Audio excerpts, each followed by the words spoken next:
Good evening, everybody, and welcome to FOJC. I'm your co-host, Brian Reese, and welcome to the program tonight. Star Forts, been one of the most anticipated programs I think we've been wanting to do for a long time here at FOJC. And tonight is the night we're going to talk about sacred things, mysticism, all these different things when it comes to the antediluvian and the megalithic structures, to ley lines, to star forts. We're going to expose it all tonight. Talk about all kinds of different things that associate with star forts. But let me introduce a gentleman that I think a lot of. He's my brother in Christ, David Carrico. Welcome to FOJC. How are you doing tonight? Good evening, Brian, and welcome everyone to this episode of Sunday Night Live on FOJC. We're now live, by the way. Yes, we are. And we're going to have an amazing broadcast tonight. We're going to be bringing you some information that is just absolutely amazing. And I really enjoy this kind of a study and to be able to give you this type of material, tackling a subject that few people will tackle. But this is a huge one tonight, star forts, and we're going to be peeling back the layers of this onion, and we're going to be showing all of us some amazing things. It's going to be very edifying.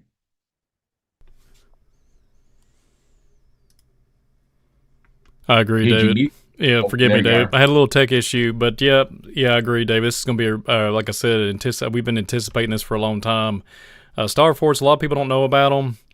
It's actually one of my favorite topics. We're going to get into it. There's so many star forts around the earth that nobody even knows about, all the way from the east coast to west coast of America, and then definitely out east in Russia, all kinds of different places, even in Africa. I mean, they're all over the earth, all over. But there's more than just hundreds.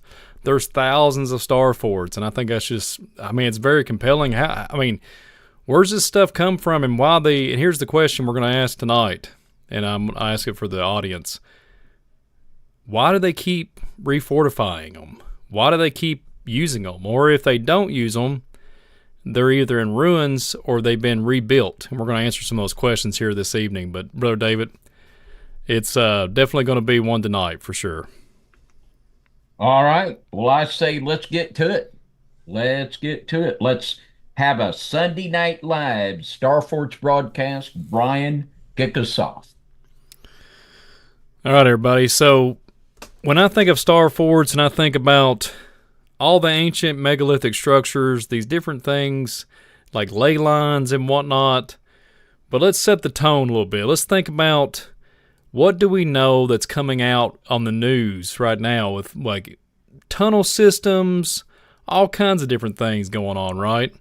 So the first thing that comes to my mind is these tunnel systems that are all over America.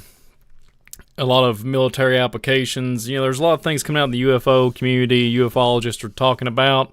It's unbelievable. We look into the trafficking narrative, all this craziness that's going on, and, you can find this stuff, these cave systems, and I can assure you here in Kentucky, we have a ton of different catacombs as far as, areas where there's tunnel systems, and they're used to this day with rock quarries, etc.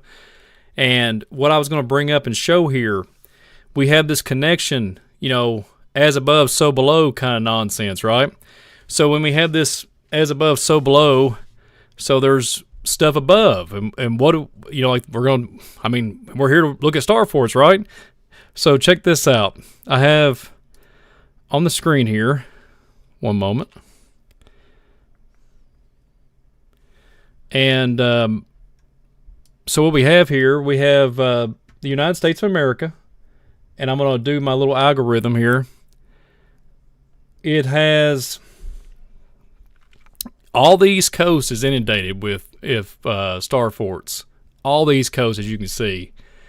If you can look to the far left, if you look on the East Coast, there's only one fort that's up in Oregon. And then if you look here toward the New Mexico, Texas area, New Mexico called Fort Union. And it's always compelling to me that all these different locations are all predominantly over here on the East Coast.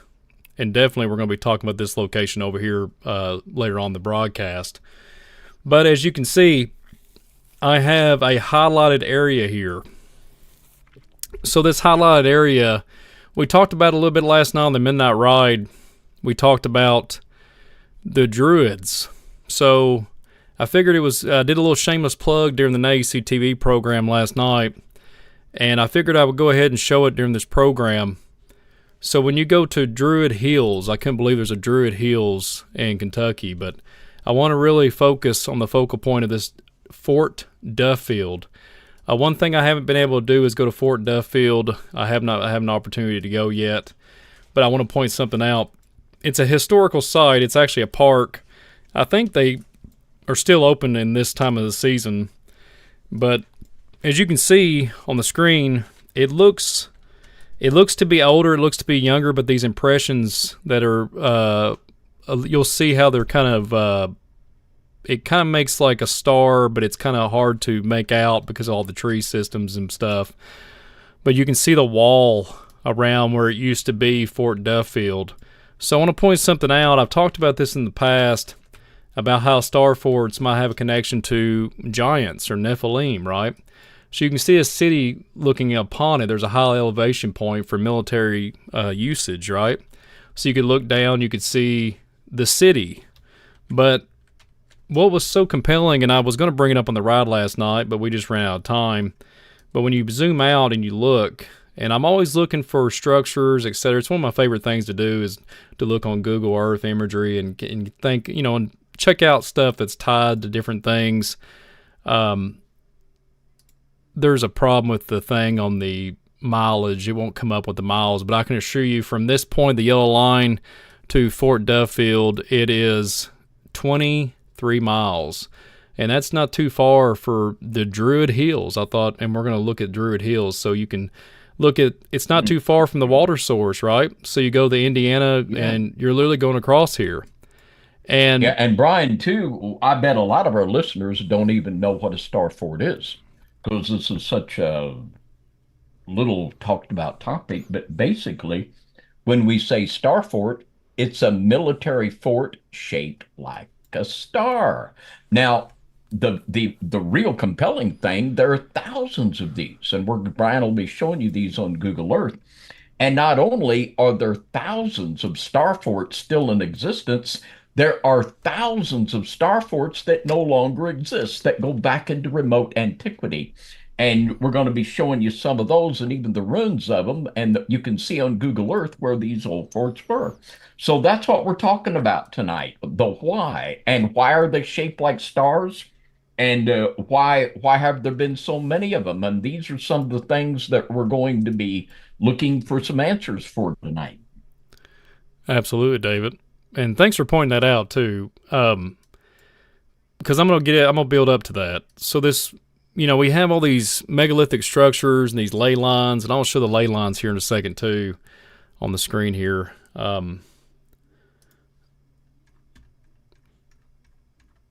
As you can see, there's a ley line here. This is the point, and there's a ley line here from Corden, Indiana, not too far from where Brother David lives. And you got Bardstown, Lawrenceburg, and Kentucky. And here we are in this area. And when I looked into these sacred ley lines, they have these energy signatures, right? And I think that they resonate with the star forts. And we're, like David alluded to a minute ago, when you're looking at harmonics and sound, and on a molecular scale to change and vibrate the ground to make different shapes and things to come out of the ground. And when you think about that, you think about the so-called secret Tartarian Empire that everybody likes to talk about, that it seems like it's just been evaporated from the face of the earth. And that's something that I think, in my personal research and what I've looked into, these star forts have some kind of connection from way back. So we'll continue on because I'm having a little issue with the Google Earth for a moment. That's why I'm a little hesitant, so forgive me for that. I'm going to fix that as I go back to the slides here. So we have the Duffield, we have the Druid Hills. Let me try to see if I can fix Google Earth as I'm talking here. And on the next slide here, this slide is on the top of it. You have a diagram of what and who's been missing, like missing people. And then you look at the very bottom map, it's limestone caves and lava caves. And I think there's a connection here because I've looked at specifics about tunnel systems, different ore, different things that are like of value. And you see this in the news lately with lithium and different things in the Appalachian Mountains. And I think it's interesting that, there's abundance of lime here in Kentucky. And I've looked into it, and I've and David, I want your take on this. I've looked at the significance of limestone, that there's a connection with the Nephilim, the giants, and what they would do with different chemical compounds of limestone. And I've even seen and heard folklore that the Nephilim and giants could turn humans into limestone. And do you have anything to add to that? And while you're speaking, David, I can fix the Google Earth if you don't care to elaborate and speak upon that. Well, one of the things about limestone that it was used in building a lot of these megalithic monuments, and to build these big megalithic structures, you need to have building materials, and limestone is one of the favorite. And right here, very near us, there are limestone quarries right near us here in southern Indiana. And this is also a favorite place for Satanists to get in and work rituals down in these deep abandoned mines, limestone quarries. And indeed, it's very interesting. Fort Stevens in the western part of the United States. This is believed by the Russians to be evidence that they occupied and have a claim to the western part of the United States, and that is for real. There's a Russian historian, Anatoly Fomenko, who actually echoes the claim of many in the Russian academia that they have a right to the western part of the United States. And of course, this could come into play in our geopolitical warfare, absolutely. But this fort, they claim to be a Tartarian fort. And there's a lot of evidence of Tartarian Russian influence in the western part of the United States, including this Fort Stevens Star Fort. And they cite as evidence the fact that on a lot of the early maps of the United States from that era, there's nothing shown on the western part. And they claim that that is because it was not controlled by the United States, that it was controlled by Russia. And indeed, what Mr. Fomenko claims is that in 1776, the United States stole what they claim to be their part of their Tartarian empire from them. They believe it was a theft in 1776. So be that as it may, that's what many of the Russian academic elites believe, including Anatoly Fomenko. So the star forts might even figure into a little geopolitical warfare here as we go into these last days. Yeah, absolutely. Forgive me for a little hiccups there. When you go live, you don't ever know what's going to happen, Brother David. So I fixed the issue. So yeah, speaking of Fort Stevens, I'm glad that you spoke upon that. So let's show Fort Stevens, David. Let's show Fort Stevens. Let's and I want to show everybody what I've come to conclusion with. But on the screen here, like Brother David talking about the Tartarians and Russians. David, I really do. Before we move on and show the Google Earth imagery, I really do think that this would be a section of America, especially through Alaska. You read, I think that this would be an easy access point, especially I think, if I'm not mistaken, as far as military applications, movement, and things of that nature. And I think when they're, let's just say the word invade, if that could be even a feasible issue, if that's something that could be on the table, I think that this ancient thing that goes way back about the land grab would be significant maybe into future things that coming down the road. What do you say, David, about Fort Stevens?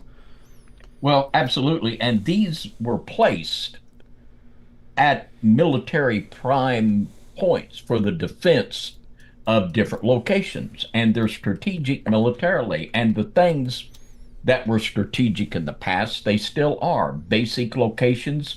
We were talking about the military facility at Montauk in our broadcast on Montauk. And it's there on Long Island, and it was there even back to the Revolutionary War because of its geographical position there to spot the British when they were coming in. So absolutely, these star forts are at key military locations. And, a lot of people scoff at the idea that America might be invaded, but it is a very, very much a possibility we could have a real Red Dawn scenario.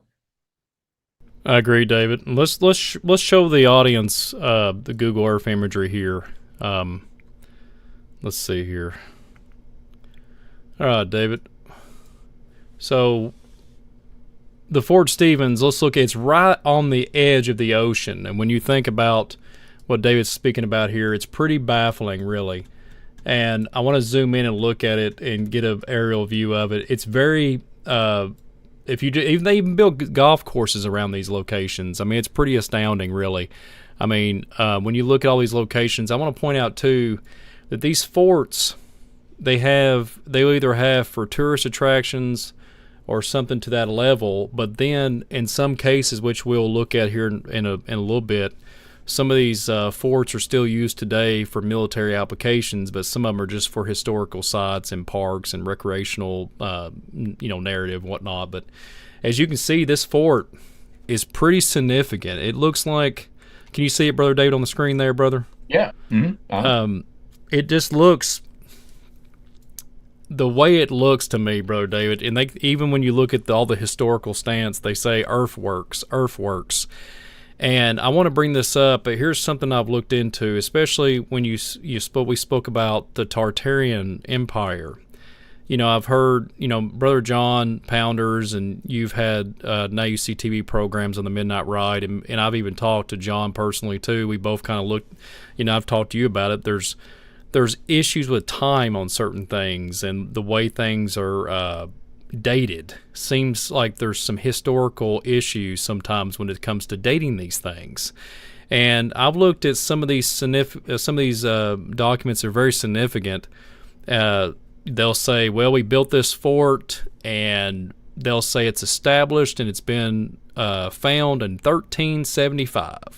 But then you'll go look, and there'll be information that predates that. It'll be 300 years. It'll be that the Star Fort was originally built.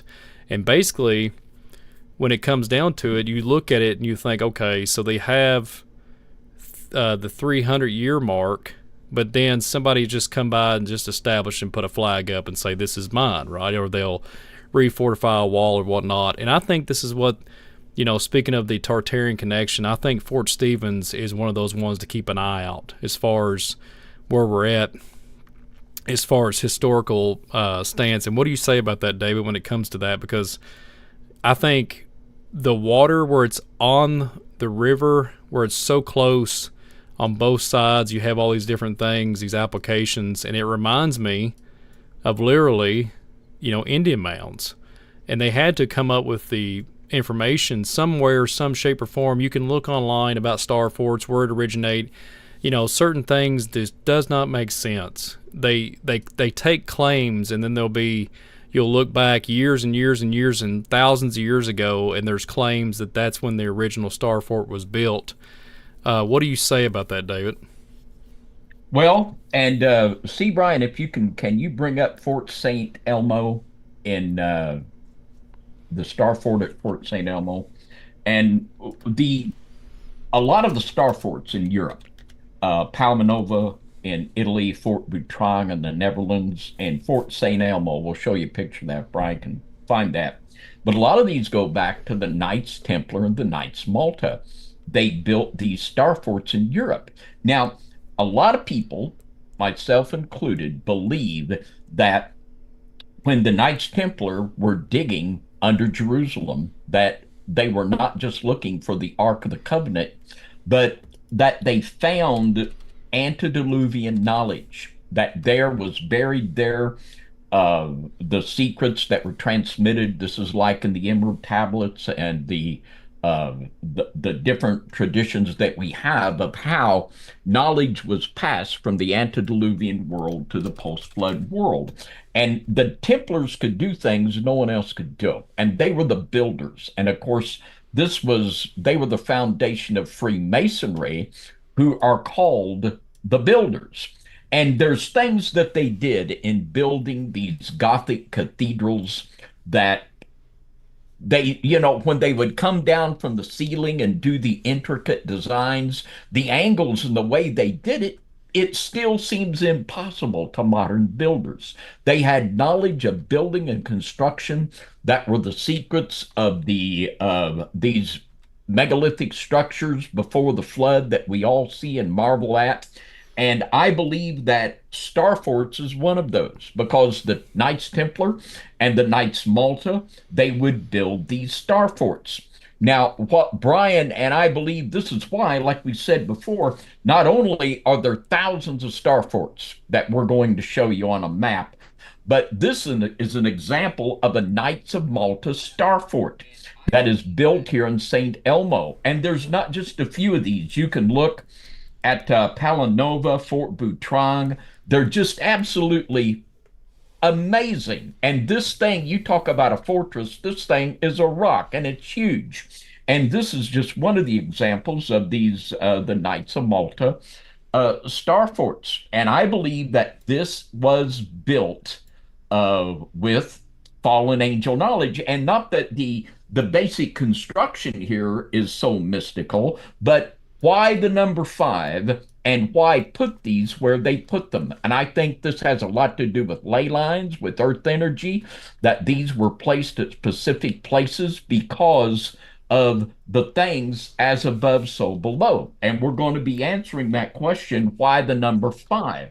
I have some definite ideas on that. But Brian, this thing is massive. Yeah, I agree. One thing I want to bring up too while I'm looking at it, David, it looks like a fish.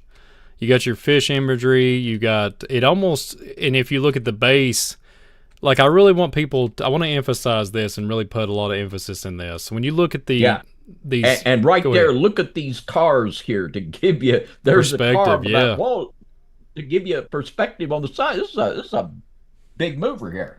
Yeah, you're talking about if you had this in Kentucky and you lived inside here, you don't have to worry about nothing happening because you got a fortified castle. But I mean, if you look at this Fort St. Elmo, David, it reminds me. You see the foundation, how it's inward like this, and there's an old foundation. See, this is what I was talking about earlier. It reminds me. This is what it reminds me of, Brother David. When you look at Machu Picchu in Peru, and you see the different levels of the flooring, the foundations, people just come by. Yeah. They recycle, right? They just recycle the firm foundation, and that's what it reminds me of what we got going on here at St. Elmo. And another thing too, it reminds me of we're going to talk about it here after a while, but it does remind me the way the architect work is built. It kind of reminds me of Ballback a little bit, the way the inner cord here is, and around the wall, it kind of reminds me of Ballback in some crazy shape or form. And then, the castle-like wall. And I want to really focus, and I'm going to keep bringing this up during the program. Why do they have the 90% of the star forts are built around the shorelines? So just remember that. So if there's an adversary that's coming from the water or coming from somewhere else, there has to be a reason. And I think I have some information to speak about later, but it's so baffling when you see all these star forts, 90+% of them are on the shorelines.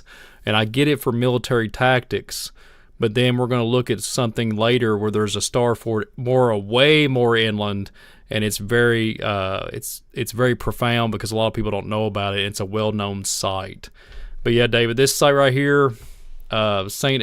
Elmo, it's mind-boggling, Brother David, mind-boggling. And when you look at the Star Fort here and the other buildings that were built later, they look just so different. It just has that megalithic antediluvian feel to it. It reminds you not of anything built in the modern era, but it reminds you of those massive structures at Chichen Itza, Machu Picchu, and all of these places.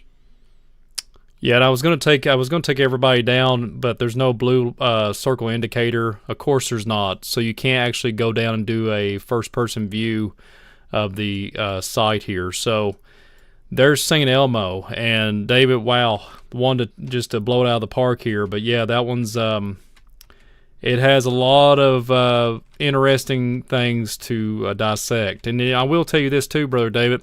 I've looked at a lot of star forts. I think they point.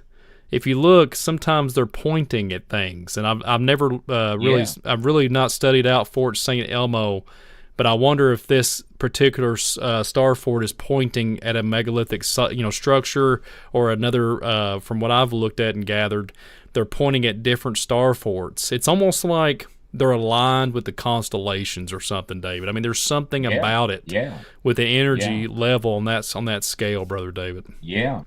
Would it be possible for you to find Palmanova? I'm being rough on Brian here. Palmanova. I mean, this thing is amazing. These are the Templar and Knights of Malta star forts. I mean, they're just off the hook. And I would love to know, like Brian said, these things are aligned. And that St. Elmo's Bridge, I'd like to know what that's pointing at. Because, after a while, when you look at these things, you just figure out that they're pointing at something. You just know how these are. Because there's a real... Pardon? Yeah. Fort Palmanova in Spain. It is just really, it's another, and there's so many of these that are just really worth a look. But yeah, this one here, it's just an absolute hoot. And when we, I think you got it. And when we talk about ley lines, there are, and this is something that there's an occult principle of ley lines, and there's something that's just scientific about ley lines just because of the way that the earth is constructed with different principles of electromagnetism and such things as this, that there are actually places that have electromagnetic energy. We were talking on another very recent Sunday Night Live about the Ivan Sanderson that pointed out that there were 12 vortexes on the earth where there were unusual amounts of electromagnetic activity. And these were places where there were a lot of disappearances there. So there are just a lot of things here that are mysteries that the more we begin to dive into it and understand it, they begin to make a lot more sense. Well, I hate to be a disappointment, Brother David, but this particular star fort, Google Earth sometimes puts a blurry image up to mask. So this particular site does not allow me to, but you can kind of get a little circle perimeter view of it. But other than that, I mean, it's and I'm just throwing this at you. I'm not being fair. Sure. But let me talk just a little bit here about why the number 5. And I'll give us a few scriptures here. And the number 5, why the number 5 do these structures that definitely go back to the antediluvian world? And I think this is a definite connection with the Nephilim and the fallen angels. But let's consider Genesis 14. And in Genesis 14, this could be called World War I, the first really big war. And it was a Nephilim war. In Genesis 14 and 9, it said, with Chedorlaomer, the king of Elam and Tidal, king of nations, and Amraphel, king of Shinar, that's Babylon, and Arion, king of Elasar, 4 kings with 5. And in this defensive alignment, there were 5 kings that come together. And we see the repetition in these Nephilim wars of this number 5 and the alignment of 5. Now, in 1 Samuel chapter 6 and verse 18, we see it again. And here we see a super soldier being used in a military attack with the defensive structure of 5. It says, in the golden mice, according to the number of all the cities of the Philistines, belonging to the 5 lords. The 5 lords of the Philistines, both of fenced cities and of the country villages. There were 5 lords that had 5 fenced fortified cities, even under the great stone of Abel, whereupon they set down the ark of the Lord, which stone remaineth unto this day in the field of Joshua the Bethshemite. So we have in the original, in the first big Nephilim war, we had the 5 kings. that form their defensive structure. We see it here in Gaza. And these areas today are still blowing up as we speak. We hear in the news all the time that these are still the center of activity and turmoil. And it goes on here. And of course, we know that in those 5 cities of the Philistines, they rolled out their super soldier who was Goliath. And it didn't go real well for him.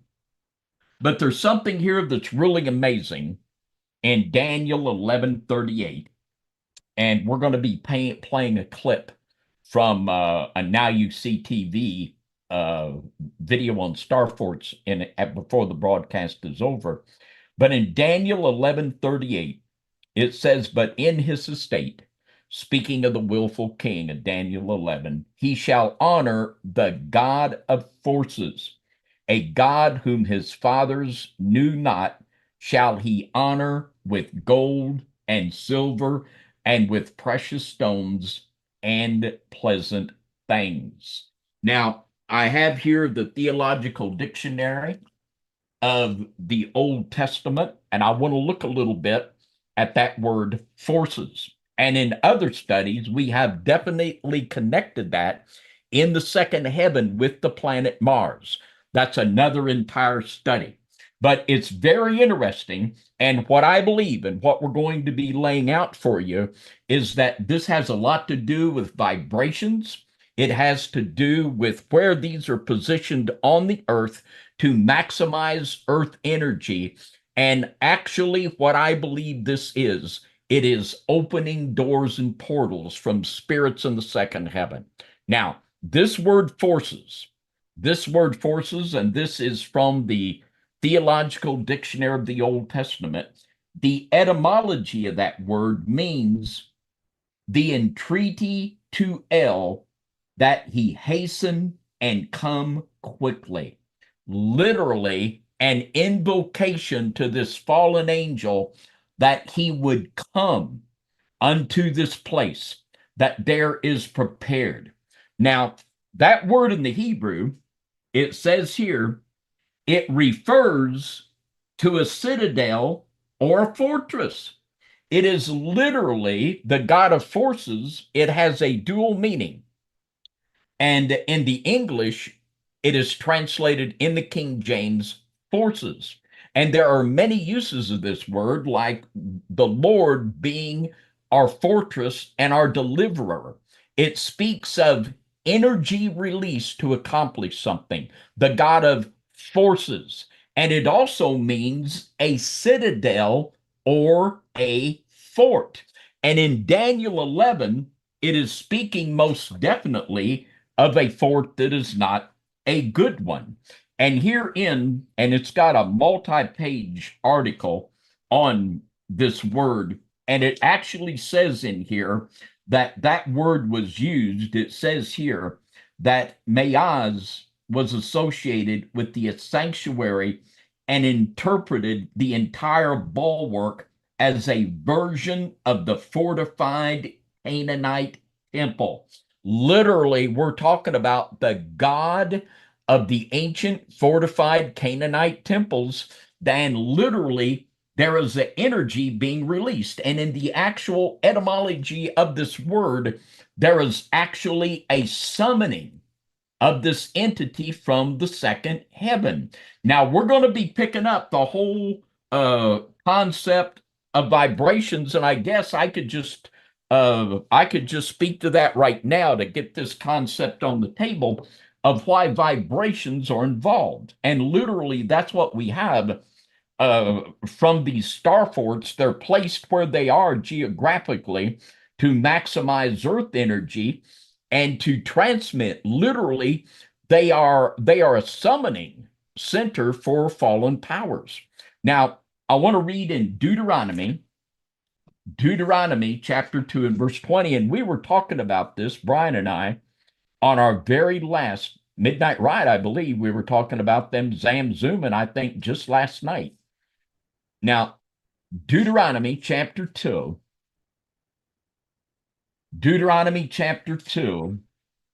and verse 20, and it says this: that also was accounted a land of giants.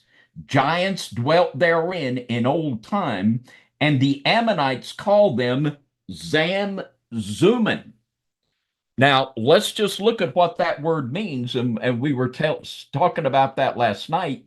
But in our Jones Dictionary of Bible Names, it says here, tribes making a noise, to buzz, to make a noise. And literally, this race of giants, and in the name Zamzummim, it's got a buzzy sound to the word. And literally, these Nephilim were able to buzz and make a noise.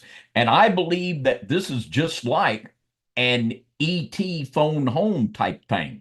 And if you're ready to have your mind blown, Brian, let's play that little clip. How many remember? I think everybody's watched Close Encounters of the Third Kind. Now, here again, we're going to tie in vibrations, and we're going to tie in the number 5, and also this concept of a homing device. In that very word, forces, the god of the Canaanite citadel, in summoning this entity. Now, I'm going to, Brian, play this little clip here of the 5 tones from Close Encounters of the Third Kind. Go ahead and play that, Brian. You got it, David.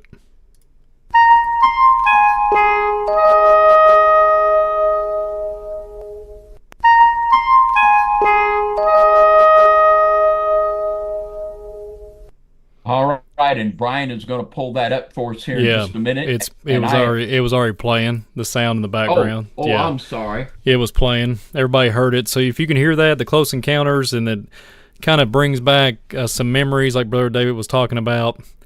Close Encounters, 5 tones, Brother David, 5-note phrases. Okay, so we got some. What do we got going on here, David? We got some nefarious, evil intentions here. There's some sound harmonics going on with synchronization, with some sound waves. Are they using something here to manipulate the minds of mankind? I mean, heck, this movie's what? How many years old now, Brother David?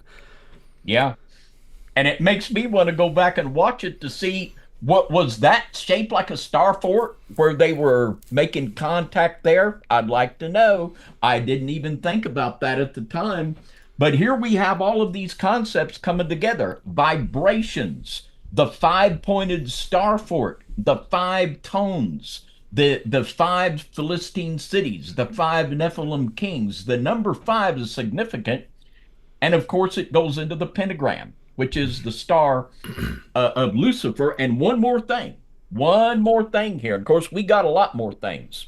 And we're going to be showing you some video that's going to absolutely just blow your mind before this broadcast is over. A lot of things will. David, real quick before I interrupt you, but the Close Encounters is on the screen. And when you're looking at the spaceship Vimana, the IFA coming down, or whatever, this alien ship coming down, it reminds me of the tree stump at Devil's Tower. You know what I mean? It coming down and it's connecting with it or whatever. Whoever's on top of the so-called, mountaintop. I just thought it was interesting. Just wanted to put that in there. Yeah, very interesting, Brother David. It absolutely is. And, we've talked a lot about the return of the Nephilim, and maybe these star forts has a big thing to role to play with that. But I want to also just expand for just a moment off something in the 14th chapter of Genesis. There, you can read that text in Genesis 14 where we talked about the war of the 5 kings against the 4. And also in that passage, there's a reference to Ashtoreth Karnahim. And literally in the Hebrew, if you look that word Karnahim up in your Strongs, it literally means the Ashtoreth of the 2 horns.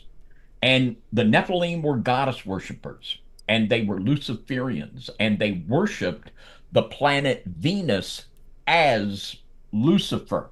And in this book, I want to read just a little bit from a book here called The Book of Hiram by Christopher Knight and Robert Lomas. They are 33rd degree British Freemasons. They know way too much about way too much. But on page 42, this is another big connection with that number 5. Are these just all coinkydinks? I don't believe in coinkydinks. I think there's something here that's opening up a great mystery for us here.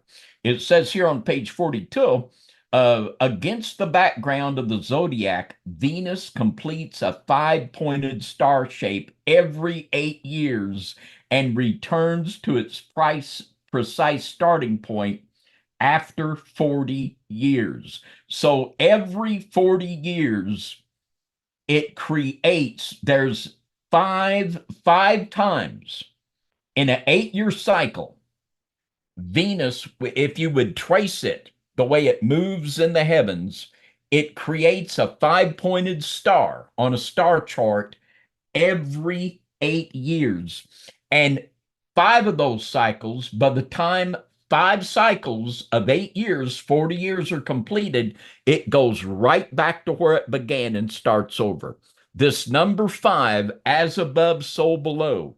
There's a real connection here between the fallen powers in the second heaven and those upon the earth. And this is just the way that dark realm is laid out. So we have about the 40 years. Can you repeat that for me one more time? Because something's very significant with the 40 years and the cycles of the 8. It's huge. So okay, let's repeat it for me one more time. I'll unpack it again. Okay. Now, this is from the book here by Knight and Lomas. Yeah, and a lot of this stuff, I mean, we're throwing a lot of stuff at you here. And we're going to take our time and back up and digress, and hopefully we can unpack this, because, I mean, it's a lot. It's overwhelming. But after a while, when these dots begin to connect, I mean, you cannot write it off as coincidence.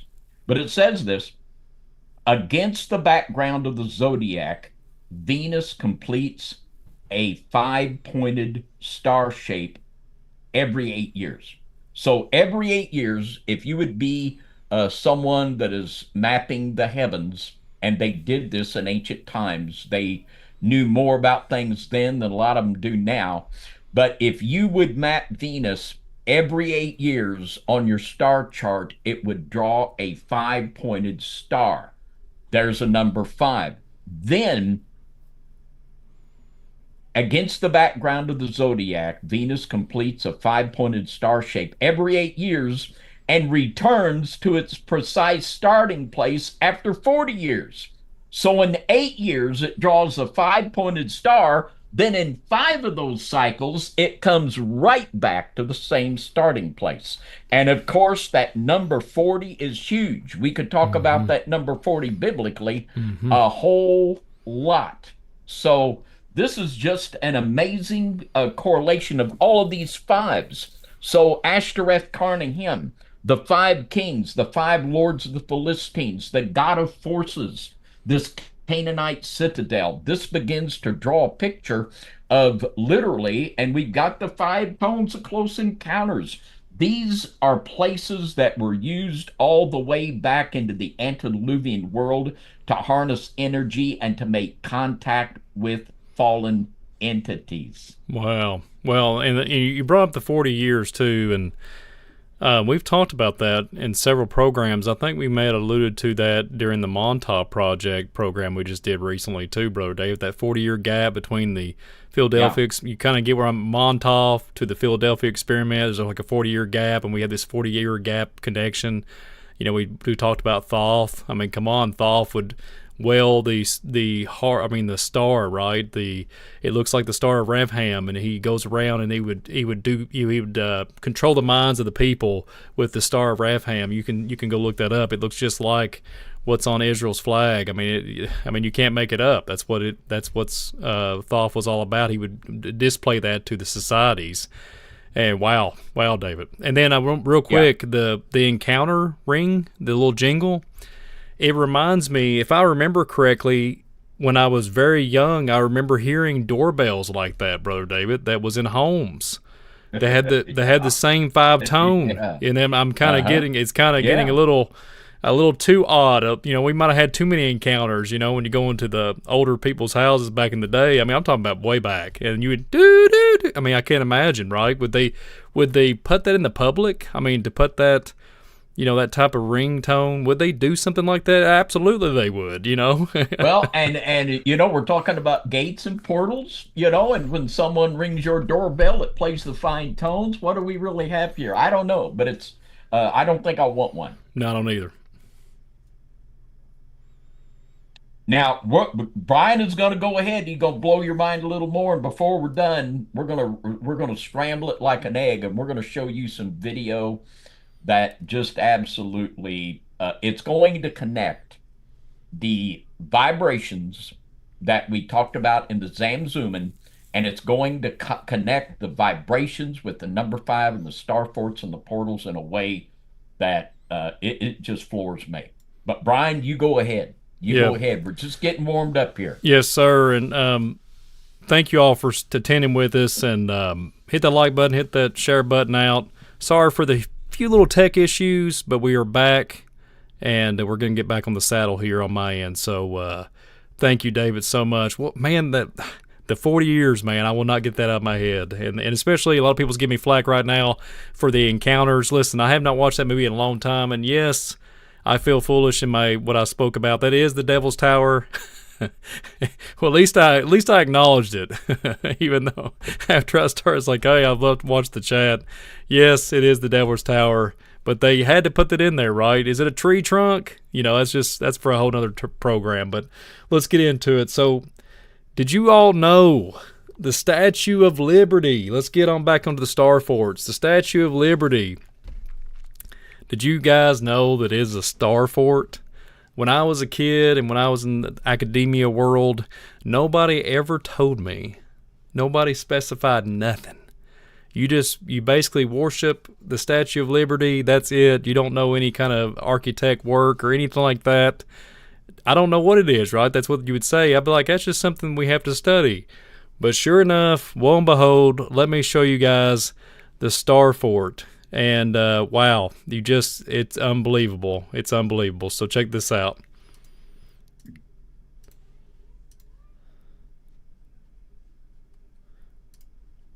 One moment.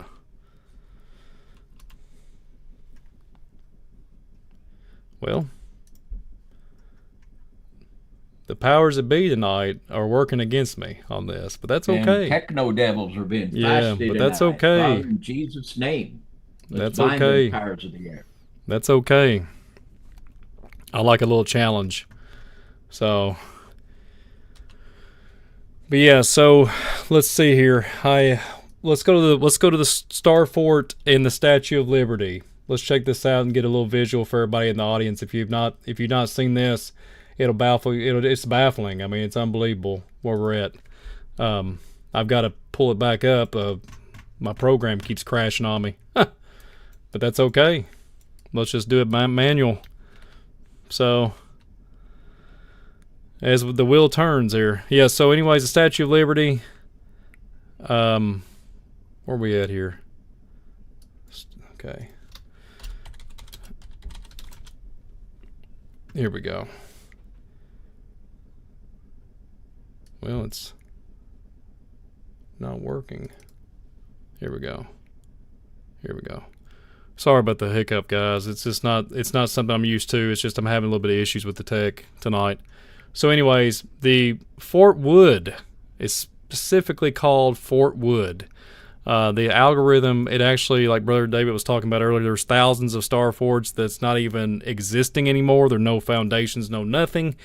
And when you look at this, you're thinking, man, I cannot believe when I was a kid I would not even question this. I've been like, oh, that's just architect work. But this is definitely a star fort. And Statue of Liberty is a star fort, a fortified star fort.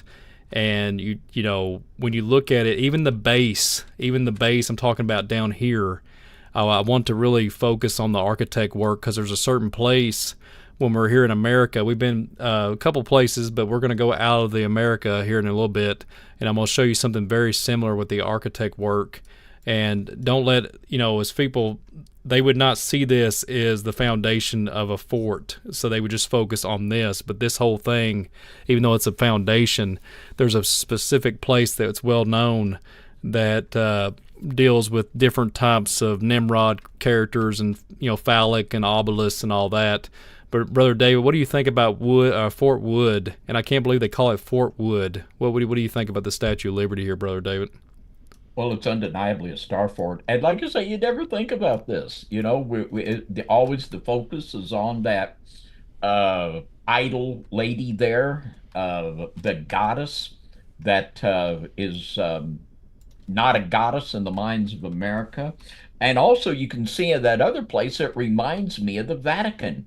When you look at the way that it goes up in the round circle, this is laid out just exactly like the Vatican, and the Capitol is there. It's the same layout there, where you got the brick there, where you have that red brick running up to the circle there. This is just like you see going up from the Washington Monument and right there from the Vatican. It would be a key. It looks like a key, right? Yeah. Well, speaking of, you beat me to it, Brother David, but let's just go ahead and go to Vatican. And a lot of people wouldn't realize this. Let's just go ahead. There's 6 squares going up to That's it. exactly right. And you got the point within the circle. And the point within the circle in Freemasonry, on the altar of Freemasonry, the Bible is placed on the point within the circle on every Masonic altar. And Albert Gallatin Mackey, one of the all-time Masonic authorities, he explains the symbolism of the point within the circle in their Masonic writings as the male and female genitalia. Also, the point within the circle was the original symbol of the Bavarian Illuminati. So, you got your 6 squares, you got the point within the circle. Do we have any symbolism here speaking to us? We have the star fort, the goddess in the middle of the star fort. My goodness. These things for so long, and I know it was for me, as just for so many of us, these things were hidden in plain sight. And then, well, I just keep seeing more stuff. Do we got an upside down cross there coming right off the point in the circle? Do we see an upside down cross? I mean, it goes on and on and on. But these things, you don't think about them till you start thinking about them, and then they're everywhere. And this symbolism begins to explode. All of these things that have been hidden in plain sight. And this all goes back to the very foundation of America. Manly P. Hall, that was, when he passed away, he was eulogized in the Scottish Rite Journal as Freemasonry's greatest philosopher. And he wrote a book entitled The Secret Destiny of America. And he talked about how the people come over that believed that America would be, as he put it, the springboard for the New World Order. And you can see this symbolism in these national monuments, and we can even show you later. Right, there's a pentagram laid out right in the street design of Washington, D.C. It goes on and on and on. But this occult symbolism, it's undeniable. And star forts here is another layer of this understanding that we are very thankful to be able to bring this in, because this is a big part of the symbolism and of the whole occult scheme that's going all the way back into the antediluvian world. So I'm just really thankful, Brian, to be able to show this. This is just mind-blowing to me. Well, I have something to add to it before we move on and go to the Vatican. So, Brother David, you just spoke about what you read just a few moments ago about the number 8, and we was talking about the 40. David, I just literally was focused on this cross. You was thinking about it looking like a cross. If you count the blocks, 1, 2, 3, 4, 5, 6, 7, 8. There's 8 blocks. And if you go over here, there's 1, 2, 3, 4, 5, 6, 7, 8, 9, 10. So there you go. If you put, I don't get into gematria, but if you look at that, there's your 88 if you really wanted to kind of go there with it. I mean, that kind of thing. They get into the different things. Obviously, it's going to add up to 18. I get it, but it's kind of surreal when you think about it, Brother David. So I don't know. I don't know if there's anything here that we could just decode right here as we're at the Statue of Liberty, but it's pretty profound. Well, the longer you look at it, the more stuff you see, because this is just soaked. And everything these people do is just, it's not by accident, it's by design. And these things have symbolic meaning to the elite. A lot of things, and they love to do things where the average person will look at it and they'll think, oh, what a great symbol of America. God bless America. Isn't that wonderful? And this is designed to where people that are in this Luciferian elite and in the know of the people in the New World Order, they're going to understand just what this stuff is talking about. The average person isn't. But guess what? This is the last days, and God is revealing things and opening the eyes of the Israel of God to where we're going to know and understand these things, and the wise are going to understand. And after you have, I guess, when you have your that moment when your eyes are open to what's really going on in the world, and then all of a sudden you see it everywhere. It's like when Roddy Piper put the glasses on, he could see them everywhere. And we're kind of at that Roddy Piper moment now. We're seeing this stuff everywhere, and we realize how widespread it is and how old it is. And it shows the plans of these people and the very plans and designs that they have for America. I agree 100%, David. Before we move on, before we go on this Statue of Liberty, I just thought of it when I said 18. There's your 666, David. 6 plus 6 plus 6. There you go, brother David. Yeah. Unbelievable. So let's move on. And let's go to the Vatican City. Has everybody checked out the Vatican when it comes to Google Earth? We've done some programs on the Vatican, but have we really checked it out to see what it really is? So check this out.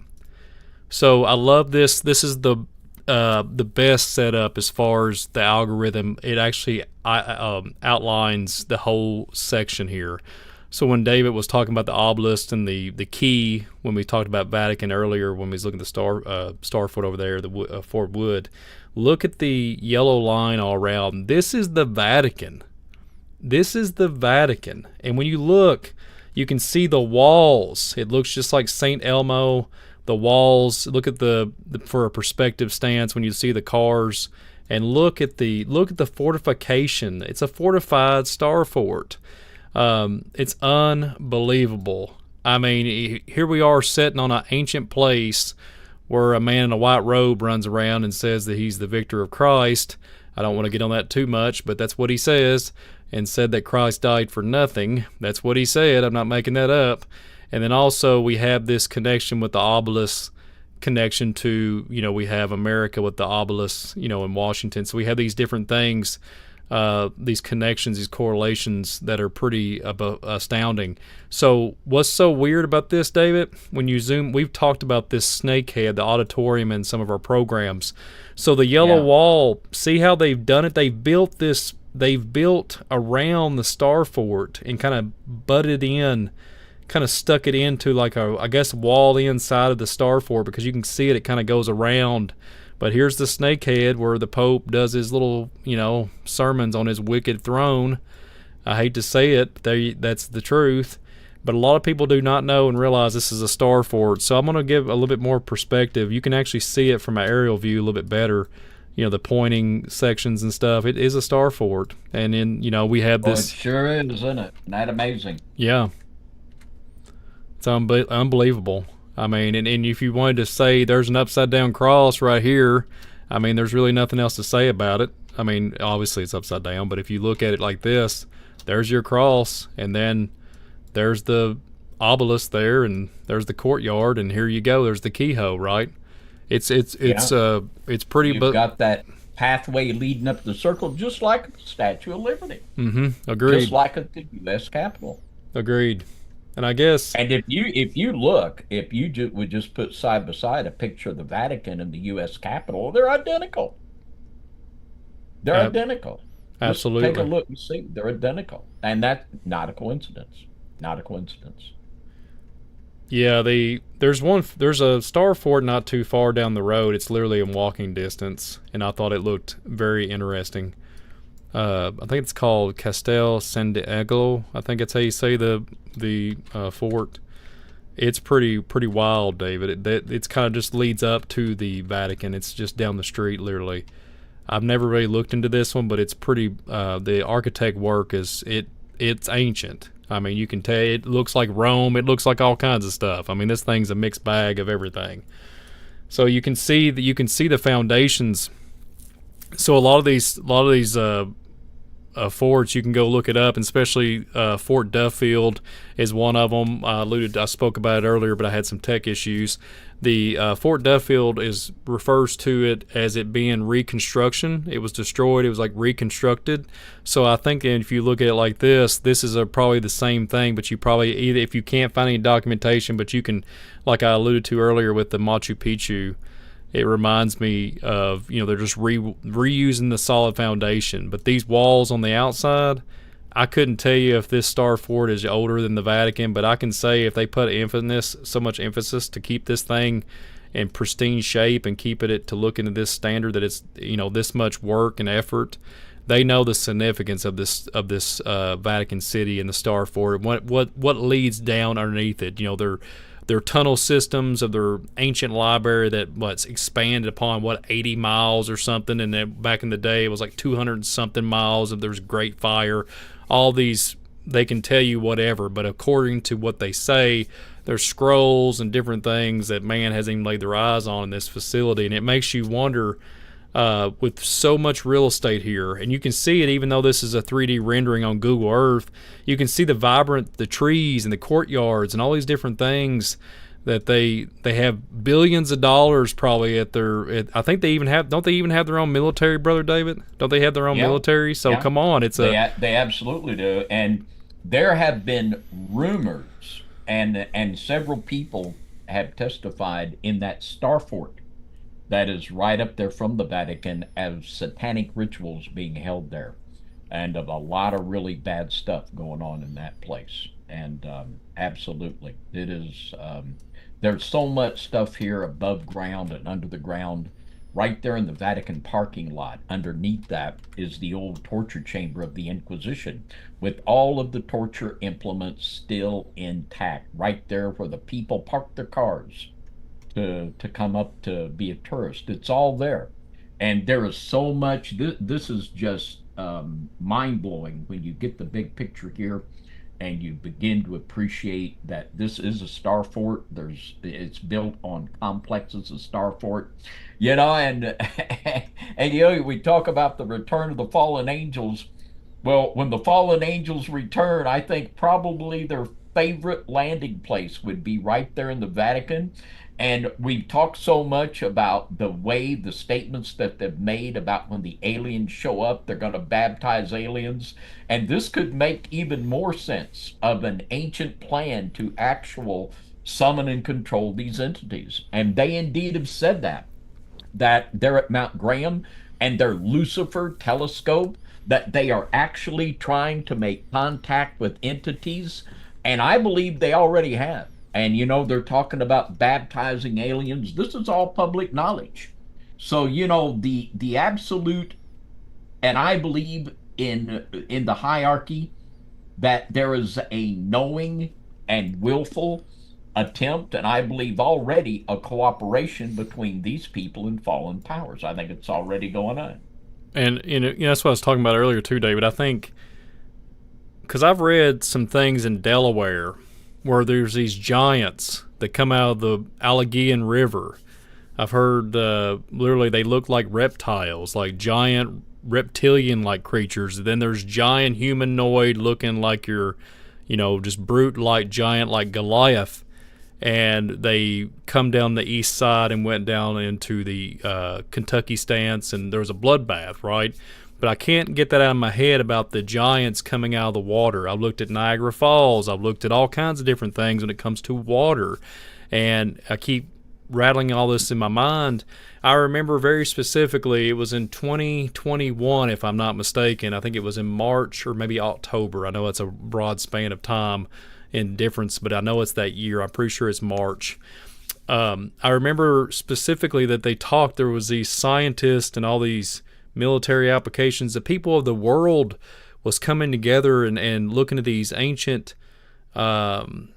artifacts, talking about Project Looking Glass, talking about ancient Samaritans, and all these different things, applications. And they said that there was an adversary going to be coming that we need to be prepared for, and we need to look at these scrolls, tablets, whatever they had at their disposal, and say, hey, we got to research these things out, figure it out, and be able to articulate so we can outdo our adversary. So maybe what you're saying when you're speaking about the UFOs, UAPs, maybe that's what this is. Maybe they come out of the water. Maybe that's why the 2017, the Tic Tac information, right? The Tic Tac, it's going across the water. They're monitoring the water.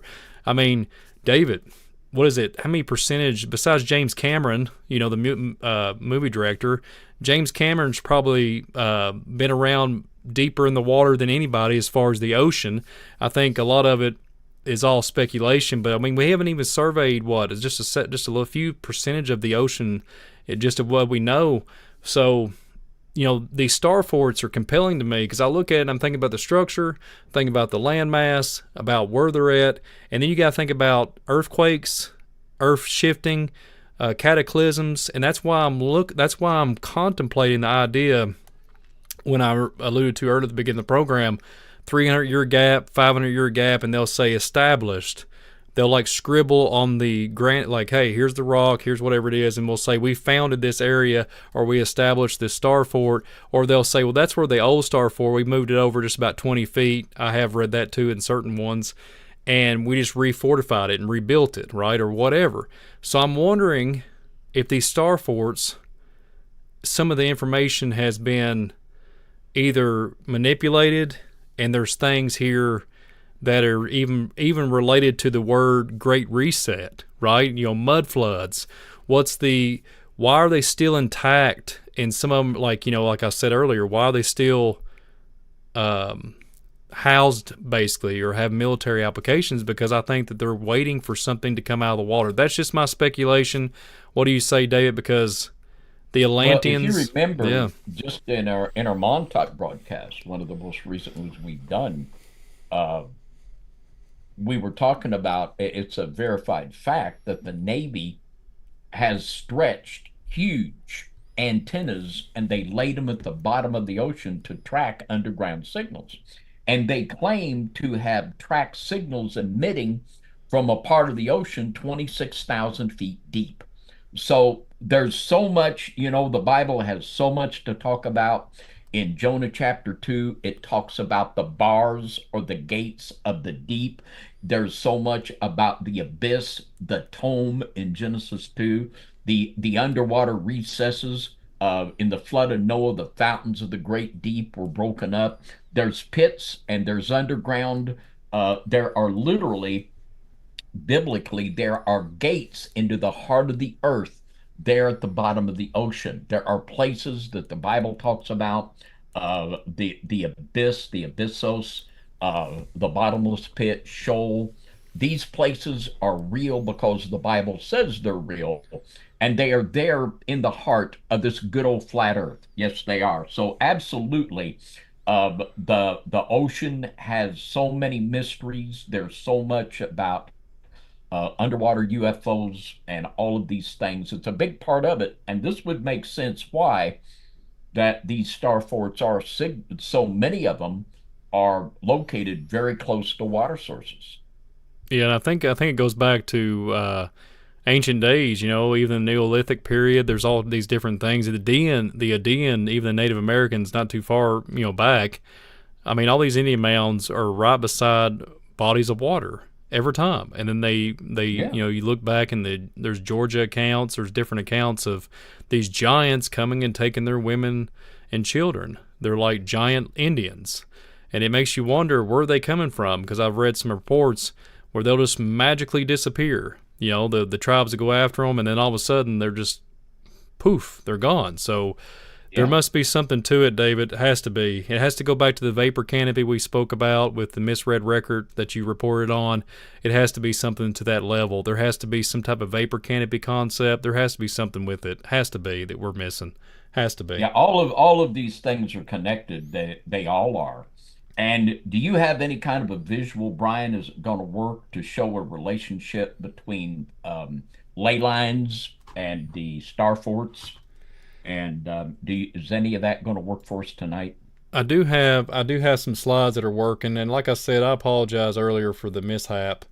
I do have just a ley line. I'll explain to everybody. I have a ley line slide up here. Yeah. Um, And maybe we could just show just that map of all the star forts. And let's just look at that a minute and all the thousands of them. I mean, it's amazing when you just look at that and think about how many of these things there are.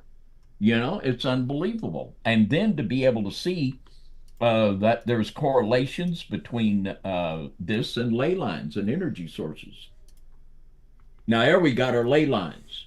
yeah, and I'm putting up the Google Earth here so everybody can see the the magnitude of how many star forts there is in the Earth, and we'll kind of go over a Just few. just look at that. I'll turn the ley lines Really. off. Yeah.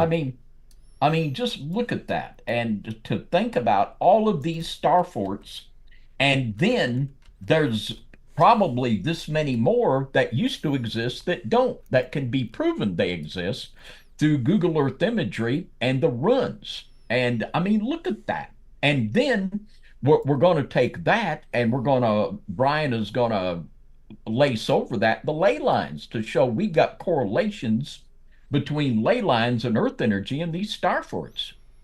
Yeah, so I want to go back. I got the ley lines on now.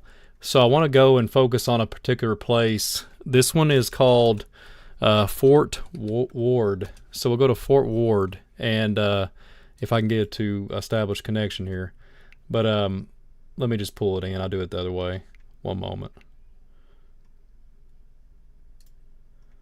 I've never had so much trouble. I'm so sorry, but I keep apologizing. I'm trying my best here to do with what I got to deal with. Well, So. the visuals are working great, even with all the problems. It's doing a great job, Brian. These are I just love this stuff, and I know our listeners do too. It's we get that a picture's worth 1,000 words sometimes. So go right ahead. I'm loving it. So when we think about a ley line, we think about a military application. Me and David was just talking about UFOs, UAPs, etc. And I want to bring this up. I have to speak about this because there's a certain fort that I want to focus on. It's Fort Ward. Okay, it's not much left of it, but it's there. I don't know if there's really much that you can say about it. I think it's just kind of like a historic site. It's kind of like Duffield. As you can see, it has Fort Ward parking lot, all this picnic ground, etc. Always. This is the one thing too. Fort Ward amphitheater, and like I said, recreational. They have different things to that level for just for entertainment purposes, right? But this amphitheater are around a lot of different places, and I think that's so strange. But let's go to Fort Ward here, and if I go to zoom out. And I don't know why it's blue right now. There's some kind of weird thing going on with that. But if you zoom out and you come out here to look at the Pentagon, right? Everybody knows of the famous Pentagon. And if we can go and look, talking about Earth energies and whatnot, this time around I finally got the ruler out that actually can show the audience the scale of the mileage. So from that fort, it's in walking distance. It's only like 3.6 miles, almost 4 miles. But I just want to throw this out here. This facility is not registered of any kind of anything as far as a star fort. But David, I cannot, and there's a Starbucks in there, according to the Google Earth here. There's a Starbucks, and imagine that. There's a Starbucks in the Pentagon. So anyways, we have this Pentagon situation going on here, but I cannot put it past it. It looks just like a star fort. It looks like a fortified ancient star fort, And that's where I'm coming from on this at this angle. I mean, I might be reaching a little bit, but I can't prove there's a certain location that's farther out, not even in America, that has a specific design, just like the internal inside where we have the subway and where it says Fort America Pentagon. And Dave, what do you think about that? Because to me, this facility has very significance, especially what's happened the last 24 years, and with New York, etc. But this when that whole thing went down, it's just very interesting to me. What do you think about this, Brother David? I think they don't call it Penta number 5 for nothing. And absolutely, that's what we have here. We've got a star fort, and this is not designed this way by accident. Absolutely not. Yeah, so I'm going to take you to a place that, just keep this in mind, and the way the shape is, this pentagon here. I want to show you a place that is farther out, but it's so significant. It's in the Netherlands, and it literally is on the record of a star fort, and it's a very, very, very nice, it's beautiful star fort. I mean, it's in pristine shape, and I would say that it looks very similar to what the Pentagon was. I mean, it looks dead on. I mean, there's nothing else to say. You can look at it right here from aerial view, and it's dead on. I mean, what we're looking at here, and there's really nothing else to say. It looks just like the so we have of the Pentagon, the Fortress of Botanga. I think it's how you say it, Star Fort. I'm butchering the names. I'm not from the Netherlands. I'm from Kentucky. I can't say it right either. Botanga. I was looking. Butron, I don't know. But there it is. Say it the way you want, because it's hard telling what me and Brian will come up. But yeah, I was looking at this earlier. This is just, it's amazing. And you can see the similarities here. They're undeniable. It's a little Pentagon there. Or the Pentagon, rather, is a little Fort Butong. Mm-hmm. And well, it has multiple stars on here, David. I mean, you look at it looks like they built on onto the structure and just kept moving it over, And, I can assure you that I've been to the Angel Mounds in Indiana. I've been to different locations when it comes to Indian Mounds, and they build these cities on sun, like the summer solstice, how the sun rays are beaming down on the cities. And I wonder, Brother David, if they did that at this similar area, if it's something to do with constellations. I mean, something to that magnitude has to be. It has to be, Brother David. But I know that we have some information that we want to disclose here after a while. We're gonna really show some interesting information about how these things could be manifest and grown from the earth with some different types of frequencies. But David, this is uncanny. You cannot tell me that this does not look like the Pentagon. And it's in the Netherlands. Yeah. It's in the Netherlands. It's undeniable. It's undeniable. And of course, this is older than the Pentagon. Mm-hmm. And that is just one of many. And maybe now would be a good time. We're just going to take our time tonight. If that's all right with y'all, we're going to take our time tonight.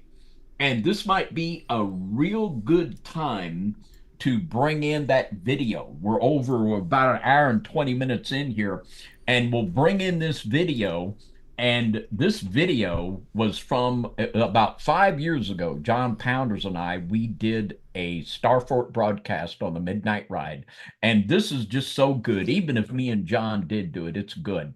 And you're going to see a video of actual proof that there's a connection between electronic signals and the shape of these starforts. And there's another place here where, by accident, when Donna was editing this up for the Midnight Ride, she froze it at a certain place, and you're going to see something amazing there that is shown in that. So, Brian, why don't you just roll that, and let's just enjoy this clip, because it's truly amazing. But I believe the saying is, I nearly dropped my lunch when I saw this happen.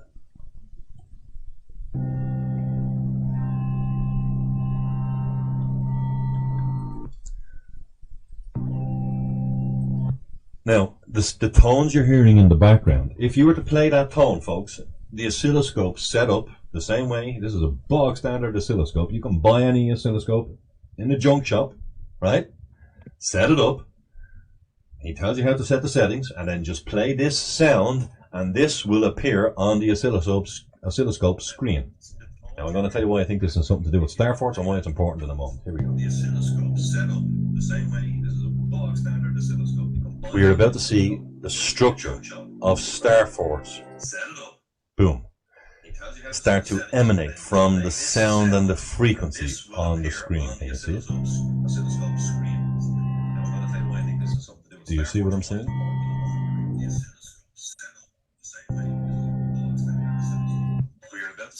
Is this not bizarre?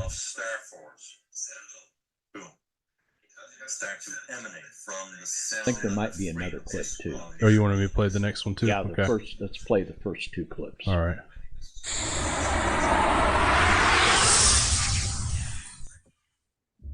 Normally, I mean, many people have seen oscilloscopes in laboratories, right? Here's an oscilloscope. No big deal, right? We've seen them a million times. But he's doing something quite unusual with an oscilloscope. He's getting oscilloscopes to Okay, that's the same clip. three-dimensional.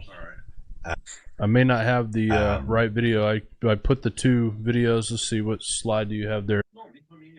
Well, here's what I wondered. I wondered, because I've looked at these star forts and I've thought,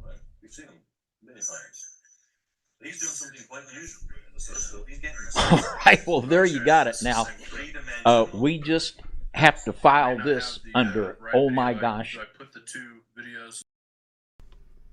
And David, I know David's on a little bit of delay. There was some feedback on that end, but real quick, David, what do you say about what we just watched? Because how strange and how profound is that, Brother David?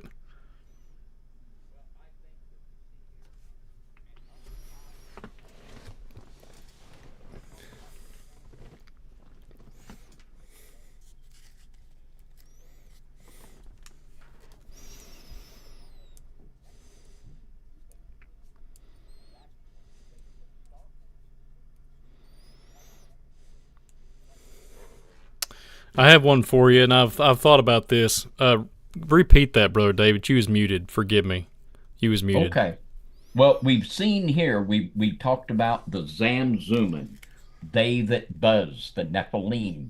And we see here that the very shape of the star fort has a connection between frequencies and the actual shape that's there. It's undeniable. It's there. You can see it. And this gets back to, I've said for a long time that I believe that Einstein physics is physics for stupid people.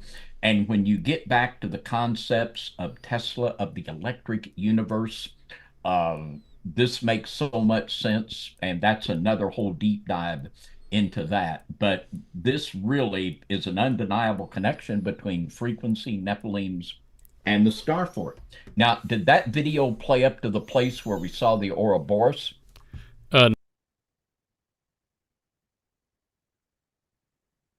Okay, well, I will pause it then. I'll pause my laptop here because I can't hear it on the screen. But I'll just pause my laptop and you go ahead and play it for everybody up to the place where we see the Ouroboros, and you'll see it there unmistakably. One of the most ancient symbols is the snake swallowing its tail. And you're going to see that unmistakably on this oscilloscope as one of the patterns made from the vibration. So I'll mute my laptop here, Brian, so you just go ahead and play that for everybody. Amazing. And, the fact that there are thousands of these star forts that have existed for hundreds and hundreds and thousands of years, we don't know why, but here we see this symbolism being reproduced with a sound. Now, what makes it even more compelling, something that is commonly reported with Marian apparitions is a hum and a buzz. At the apparitions of Medjugorje, the visions of the three children, or was that Fatima? I don't want to get confused, but it was Fatima, I believe, that they heard the buzz. It was where they appeared to the three children. I believe that was Fatima. Correct me if I'm wrong. But many UFO abductees also report hearing a buzz and a hum. Now, also in Scripture, another one of the tribes of giants is called the Zamzuman. And just like the word implies, Zamzuman, it means those that buzz. And there's something about the sound and the vibration that is at the root of this Starfort issue. I mean, what do you make of that, John? I don't know, but it brings me to a story in the scripture about Jericho when they were going and they were circling the fort and they were blowing their trumpets, and eventually the walls came down. And it reminds me of that because we know that obviously the world was created with words, right? With a voice, with a sound, and it talks about in the sound of the voice of God being like a rumbling thunder when he speaks, and you can't help but imagine that this could be a lot of the reason, like we talked about the Fasces in that one show, that these weird looking weapons that they would bring into war, possibly creating some kind of sound resonance that caused mud floods or something. Who knows? But man, definitely profound stuff. Crazy. Look, they're shaped exactly like these star forts. I mean, there's no mistaking that for sure. Yeah, and in the story you brought up of the Battle of Jericho, which wasn't much of a battle, they just blew horns, and there was a vibration coming out of that God-anointed shofar, and there was quite possibly from that fort a energy coming out, and when God's energy met the energy vibrations of the evil kingdom, boom, they fell down. Yeah. So there are things here that we don't know all what it is, but we know the miracles of God. And at the base of these miracles of God, there are the mysterious way in which he performs them. And the vibrational aspect of this, and of course now, modern technology, they are going full bore developing these energy beams and these sound weapons. And we've done a lot of shows about the role of vibrations and microwave weapons and the targeting of individuals through this technology. It's becoming a huge thing and a huge issue. And it all goes back to the very root of this fallen angel technology, which I believe we see here in this symbolism of the star fort. Now, let's consider this also from Scripture. In Daniel chapter 11, verse 38, and the Scripture says here, "But in his estate shall he honor the God of forces, a God whom his fathers knew not, shall he honor with gold and silver, and with precious stones and pleasant things. Thus shall he do in the most strong holes with a strange God." And these star forts look like they might be the most stronghold, mightn't they?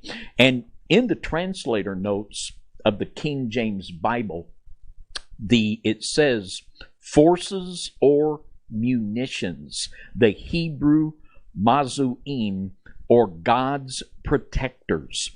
And this is the concept that was taught in the satanic doctrine of Kabbalah and Gnosticism, that you can summon these angels in the second heaven and they will be your protectors. And it's interesting that this word, and you can look it up in the Strongs, it's the Hebrew 4581, and this is what you'll find of this word, the God of forces, in Daniel 11:38. It means a fortified place, defense, force, fort. So we have a Hebrew word that can mean a fort or a force. And we have this fort reproduced in the images of the force, of the sound in the oscilloscope. Now, it's hard for me to write this off as just a coinkydink. You know, I don't believe in coinkydinks, and we've got too many of them here that are pointing to the fallen ones as the origin of this whole thing and all of this symbolism. Now, it gets even more compelling, and we'll get up here to this slide here of the still shot of the Ouroboros, and it's kind of wild the way Sister Donna come onto this, and we were working with this video and looking at it, and she just happened to freeze it at this particular point, and we said, wow, this is the Ouroboros. This is the snake swallowing its tail. And it's amazing that we can see this here right in the center of this, and it looks more like a dragon than a snake. It looks like a dragon with its spines. And we've already heard scriptures that talk about the dragon. But in these sounds that show us the sign of the starfort, we also come up with this amazing symbology. Now, for the Ouroboros is something we've talked about on several shows. We've showed the Seal of Solomon, which is the symbolism that Eliphas Levi used of the hexagram inside the circle. And like I said, the hexagram and the 6 and the 5-pointed scar, the hexagram and the pentagram, they are very, very frequently used in occult symbolism. And here again, we have something that is another mystery. Why is the star associated with the Ouroboros, which are both produced in this sound frequency that forms these symbols of the starfort? Now, we'll read this text here for some of our newer listeners that haven't heard about the Ouroboros. The Ouroboros or Ouroboros is an ancient symbol depicting a serpent or dragon eating its own tail. Originating in ancient Egypt iconography, the Ouroboros entered Western tradition via Greek magical tradition and was adopted as a symbol in Gnosticism and Hermeticism, and most notably in alchemy. And this is the stuff of Kabbalah and Gnosticism. It's an occult symbol. And in this next one, here we see the bringing together, and there are many examples. We've shown before the Seal of Solomon, which Eliphas Levi drew. It had the snake swallowing its tail with the hexagram inside of it. And he blasphemously described that as the Holy Spirit. And if that isn't blasphemy against the Holy Ghost, I don't know what you'd have to do to qualify.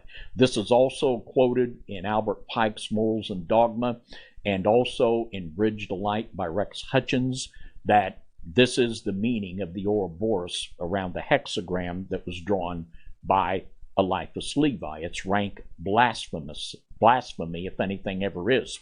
And here in this symbol, we see this dragon, and it looks here like our friend the cockatrice there is getting in on the act.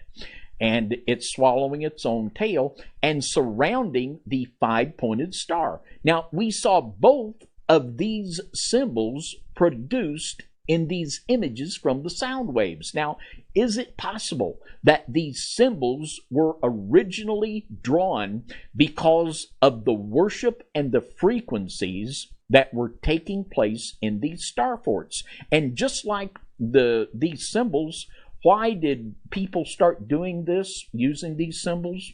Well, we don't know, but it's quite possibly, I believe, that this is the original impulse. I mean, and look also, we have the circle with the horns on it too, right there in the middle. We have 3 points of similarity in this one occult symbol with these images we saw from the oscilloscope. Now, what's up? Yeah, what can you make of that? Because, you know, it's crazy too, you know, in music, when you play music at a certain hertz that can have better frequency for your body to hear, or if you play it at a different, like the recording industry now, they've changed the hertz that you hear music at, the different range or whatever. And I'm not sure exactly how it works. We've done a show about it, talked about it before, but it went from, according to the people that have studied these frequencies out, it went from like a healing frequency to a frequency that is not, I don't know, they say neutral, but it seems to do on water and on plants and stuff actually more harm due to the way that the music's recorded. And when you think of, Lucifer was made with strings, or when I say Lucifer, I guess the cherub you had me muted. that was called Lucifer.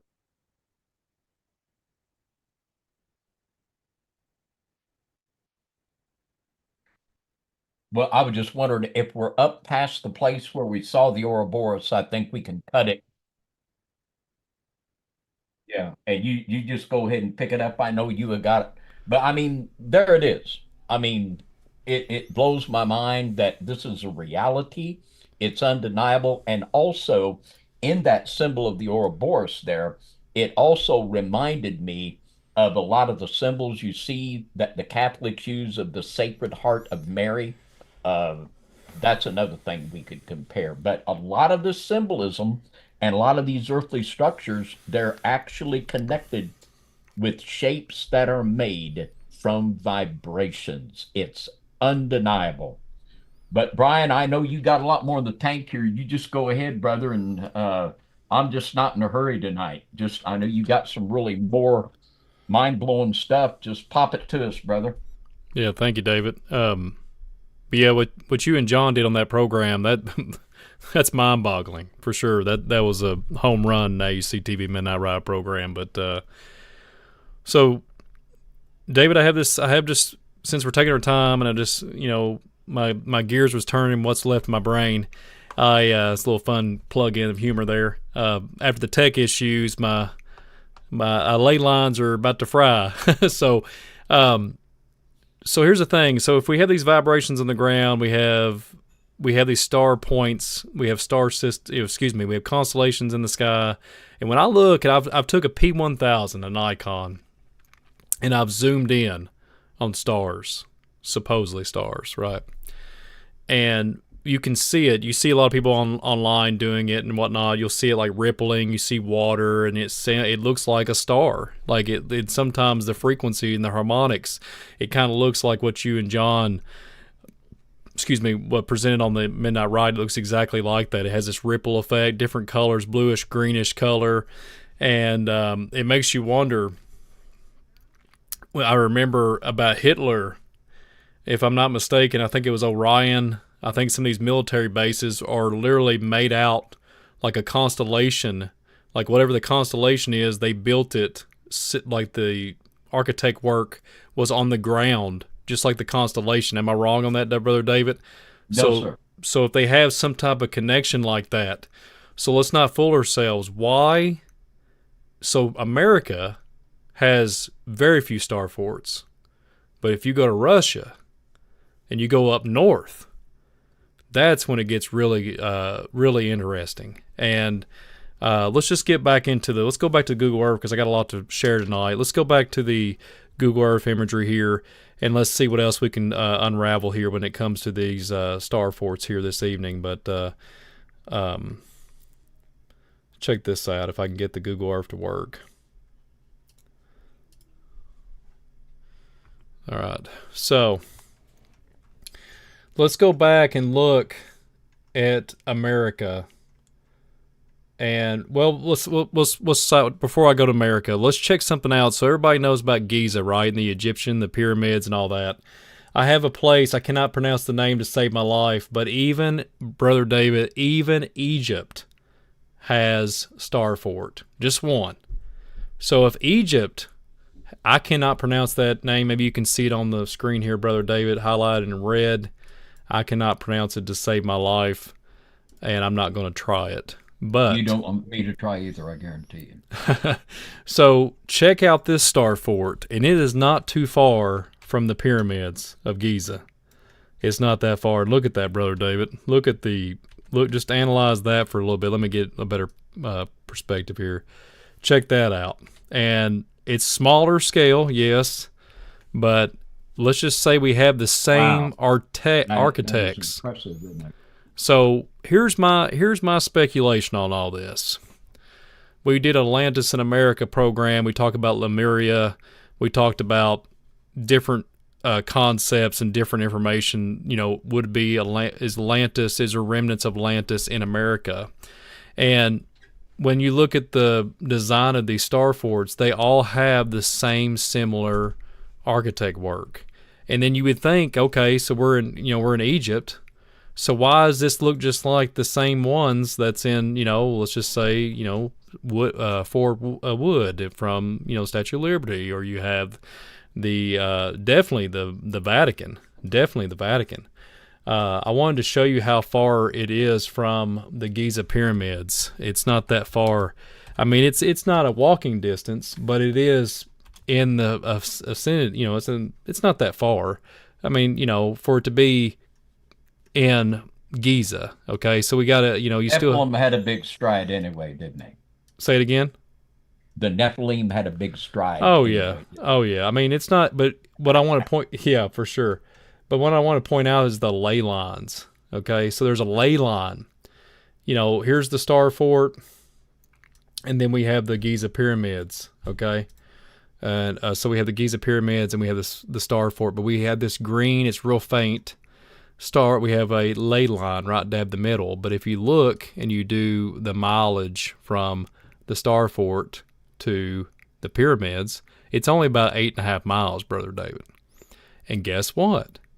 It goes across the river, right? It goes across, and there's Cairo up here. And if you look at the Star Fort, and we all know when you look into Giza about the alignment of the star systems, right? So you have this Orion. It's very strange to me the way it lines up. It almost looks like it's pointing, just like I alluded to earlier with these star forts and these megalithic. See, academia has done such a good job keeping things to themselves, so to speak. And I think, I don't agree with everything this gentleman that I'm getting ready to speak upon, but I do say he's doing a really good job as far as getting archaeology out there. But Graham Hancock is doing a Netflix series, I think with Keanu Reeves, believe it or not, and they're questioning megalithic sites and history. So why not? Why not the David Carrico and Brian Reese FOJC? Why can't we do a little question of history a little bit? And yes, sir. do it a little Bible way. Absolutely. Let's question it Bible way. Biblical. Yeah, let's do that. Yes, sir. So when I think about this, and here's that 8. So obviously, I know people would say I was reaching. But there's 8 miles, approximately 8 miles between. We've seen quite a few 8s here, haven't we? Yeah, and I thought they keep popping up. I agree, David, and I thought that was something to really weigh in on for this presentation tonight, because you have a ley line coming down, you have a ley line going across, and it's not too. I mean, literally here. So I'll give you all a rundown.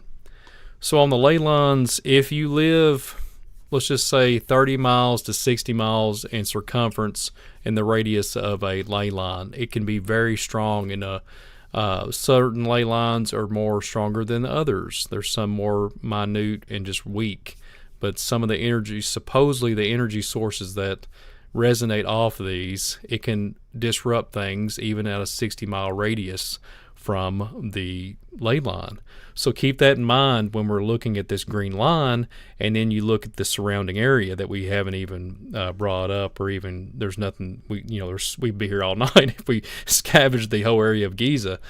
But I wanted to say that is the only star fort, David, that I can find that is in Giza. It's right down the road from the Giza pyramids. That's amazing. Yeah, I mean, isn't that crazy? So the closest ones, the closest ones is if you go straight up and you follow this ley line, is the ones up here toward the end. There's Fort Ford is what they call it, and I'm not even going to pronounce that fortress. There's different ones here.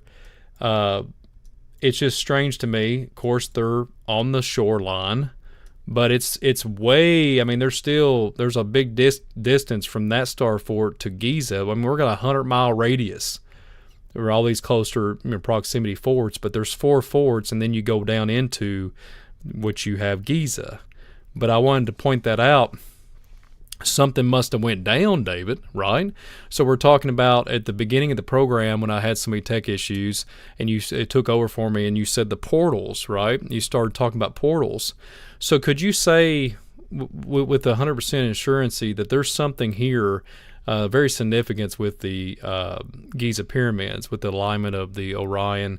There's different things with heating elements, heating cores of the pyramids, and all kinds of different speculation with this ancient site. There's a lot of different anomalies going on here. So when you look at this and you think about it, is there something here that they had to build a significant, let's just say, a star fort, right? But the television series Stargate SJ1, they go to pyramids, all kinds of different places. I think they even go to Giza. I think they in one of the episodes, or the movie one, has the pyramids on one of the programs. But my point is, when you're looking at this Stargate, Star Fort, what if these locations are hidden areas where they're keeping them preserved? Because guess what? If you come around here in my neck of the woods and you'll say, well, it's an Indian fort, or it's an Indian mound, it's got significance for our ancient history. Oh, let's just flatten it out and build a facility of 1 point something billion for lithium, like rock asphalt, to build batteries, more efficient, more endurance battery facility. I'm not even going to say the name of the company, but that's happening in Kentucky. So we have a prehistoric village, we trample it down with a bulldozer.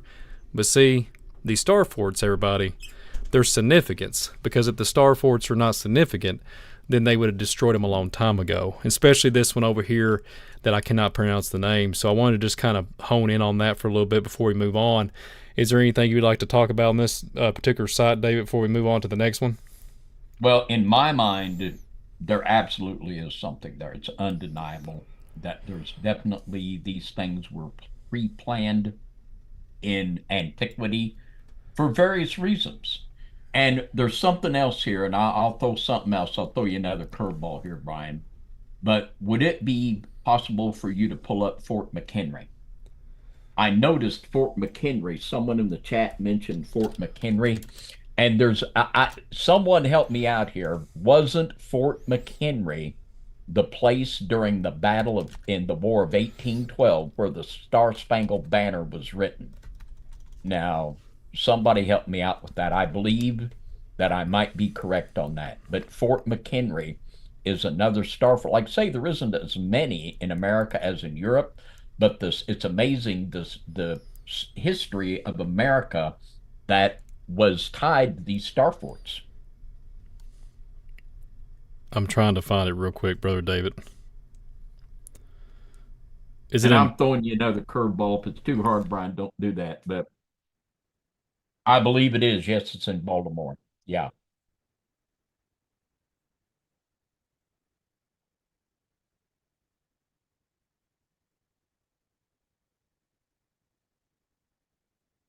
Okay. But don't let me get you off track here.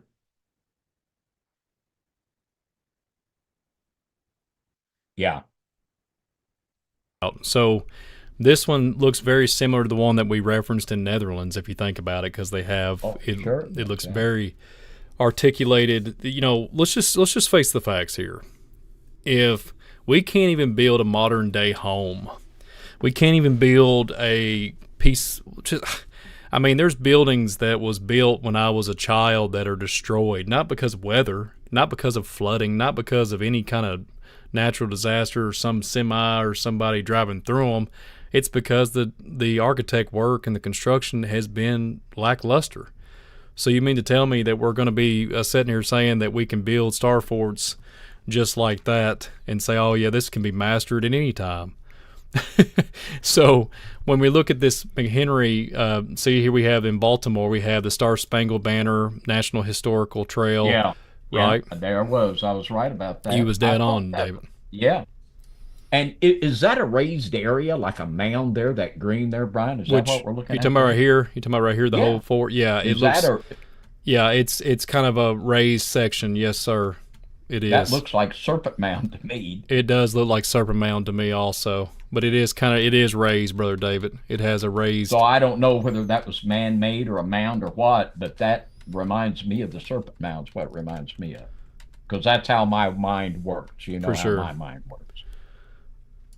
Well, when you're looking at this one, I haven't been to this one in a long time, but when you look at this, especially for America, this is well kept, well clean, Yeah. and well maintained. It takes a lot of money to invest to keep these facilities, especially these museums and these national landmarks. It takes a lot of money. I have visited a lot of places where the renovations are up in the millions, just ever so often. It's unbelievable. So, anything else you want to add to this site? No, you Brother go Dave? ahead. I'm Okay. sorry. I keep throwing you curveballs. You No, go I right like. ahead. I rather for you to do that. I enjoy it. It's all good, Brother David. Well, I will say this: whoever's in the audience that's wanting me to look at this, there's a ley line that's not too far from this particular fort. I'm just letting you all know. It's about 11 miles from that particular ley line, so where the fort is. So, if that gives you any clarity wherever you guys live out there, while we're here in America. I'll go back to, since we're already moved on to this, I'll go back to certain locations I wanted to bring up. Let me turn that off and move. So what we have not focused on tonight, we've talked about military applications, and we talked about certain things to that level. But when you look at these star forts, right, and we have Stonehenge, we have the Serpent Mound like Brother David talked about. Well, let's see what kind of military bases do we have. And yes, I can pull that up. All these red indicator dots, they're all military bases. I'm sorry that the words come up. That's the way Google Earth is. All these red dots, all of them, are...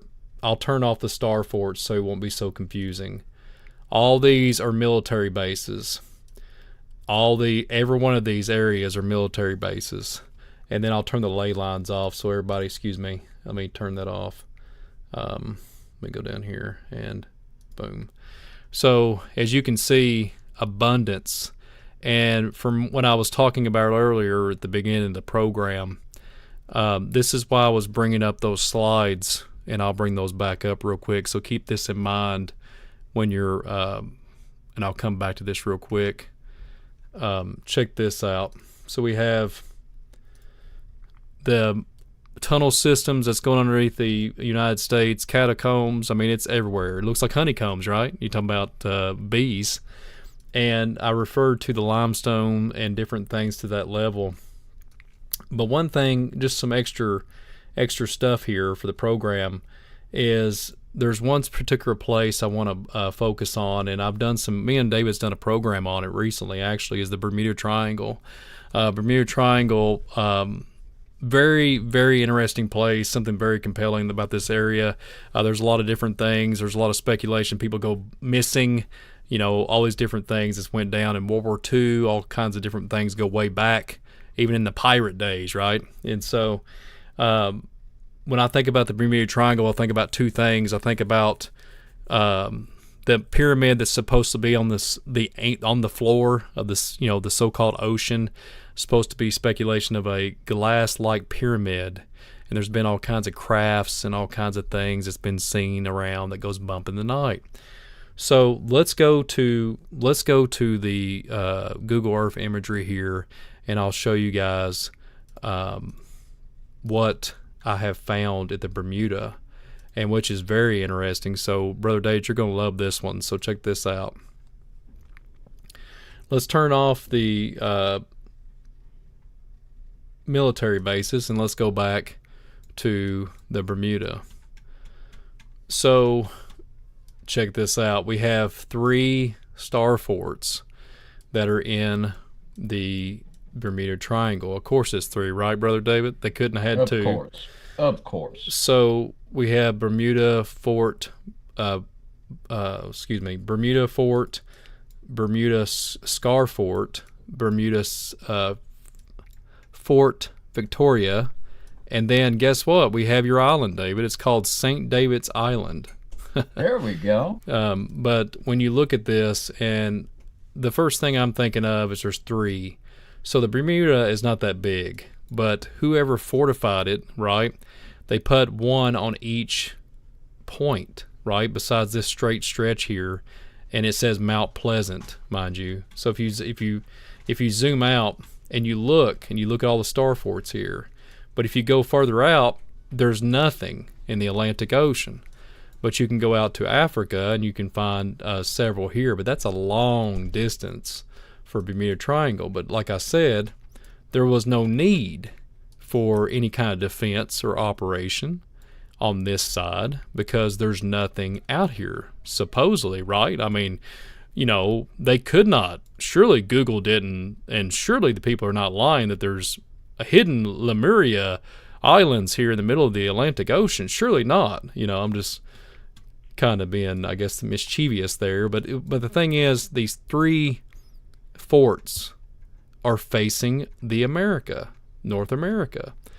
And I've looked at this. I've looked at North Carolina, South Carolina region, and they have this, I think it's called the Pilot Mountain. And there's like this circle that encapsulates this whole area, right? It goes from Fort, and it even goes in my neck of the woods. It even kind of goes across the Serpent Mound and into all these locations and circles back around into the Bermuda. Well, we have all this activity here in the Appalachians as of recent, and we have all these megalithic structures. And I will repeat, I'm just a good old country boy from Kentucky, but I will tell you that this state that I live in and born and raised in is a powder keg of archaeology. People do not want to speak upon it. Sure is. There's no doubt about that.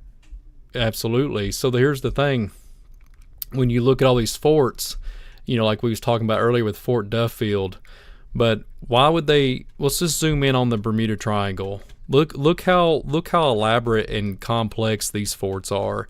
This one right here, I think, is abandoned. I think it's like run down. But it's very interesting. It looks very old. And you have these circle platform things that looks just so bizarre to me, Brother David. And if you want to comment on that, let me know, because let me know what you think. But I think this is pretty big. My algorithm doesn't show me, but it's a pretty significant star fort. It's just been kind of wore down, so to speak. I guess a great war broke out in the ocean and destroyed that one. I guess the aliens came a long time ago. So Bermuda Fort, it looks a little somewhat operational, and they have a national museum and all that. And it doesn't look nothing like the ones that we've looked at.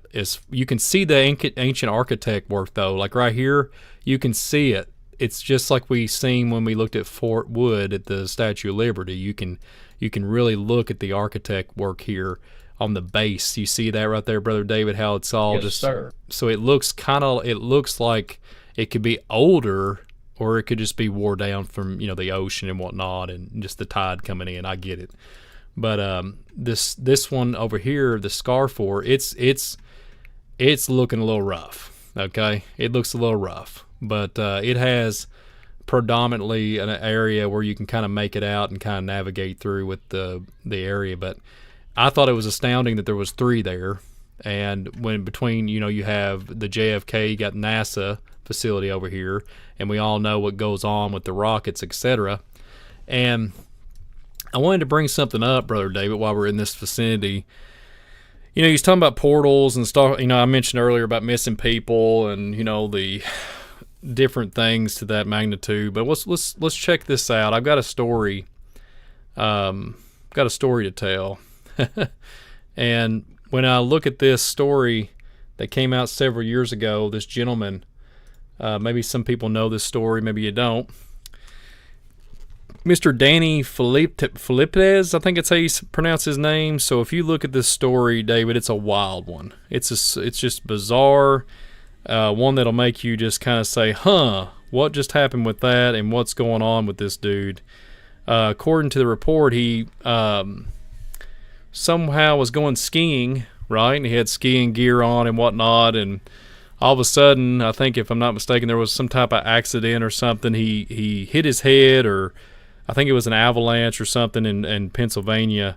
And what was so strange about it, he said that he had this I don't know, like an epiphany or so. I don't know what happened. He had something like 6 days missing or something, and he went from coast to coast. So what was so strange about it, I think he was a firefighter, stout guy and everything, right? And I think it was called, this was in 2018 I think the account is 2018, so it's been several years. I think it was White Face Mountain, if I'm not mistaken. I think it was called White Face Mountain. According to the record here, I'll read it. According to the record, the Toronto firefighter was the subject of a massive manhunt on the other side of the country. Searches on, and White Face Mountain were searching for the Toronto firefighter who vanished on February the 7th while he was on an annual ski trip with his coworkers. The hunt included at least 6 government agencies, 2 Sky Patrols, several local volunteers, more than 135 people sent, combined of 7,000 hours. They scavenged the mountain, went up and down. I mean, it was the conditions of the weather was unrealistic. They was having a lot of hard trouble with this. So a truck driver supposedly dropped off this gentleman in Sacramento, David. So he went missing in Pennsylvania. Sorry I didn't bring that up at the beginning. I think he went missing in Pennsylvania, if I'm not mistaken. And then he ends up in literally Sacramento, California. So what do you think about that, Brother David? How does he go? And according to the account, he was found, I think, with his gear still on, if I'm not mistaken. So how do you go and not know where you're at? And he's supposed, how do you even get on a truck and get in a semi and somebody just drops you off? And, unless he had a severe head injury, what do you think about that, Brother David? Because that's profound to me, that you would not know where you're at for for a whole week, and you just show back up. What do you say, David? Because I think there's something else I think there's something else here. I really do. I think there's something at bay here. Now, what I would dare to conjecture, and it is just that, it's conjecture, but I would suspect that there's a correlation between, and I remember seeing a video, historical video about Fort McHenry, showing the tunnels underneath that, where they had escape routes and where they would store munitions and supplies.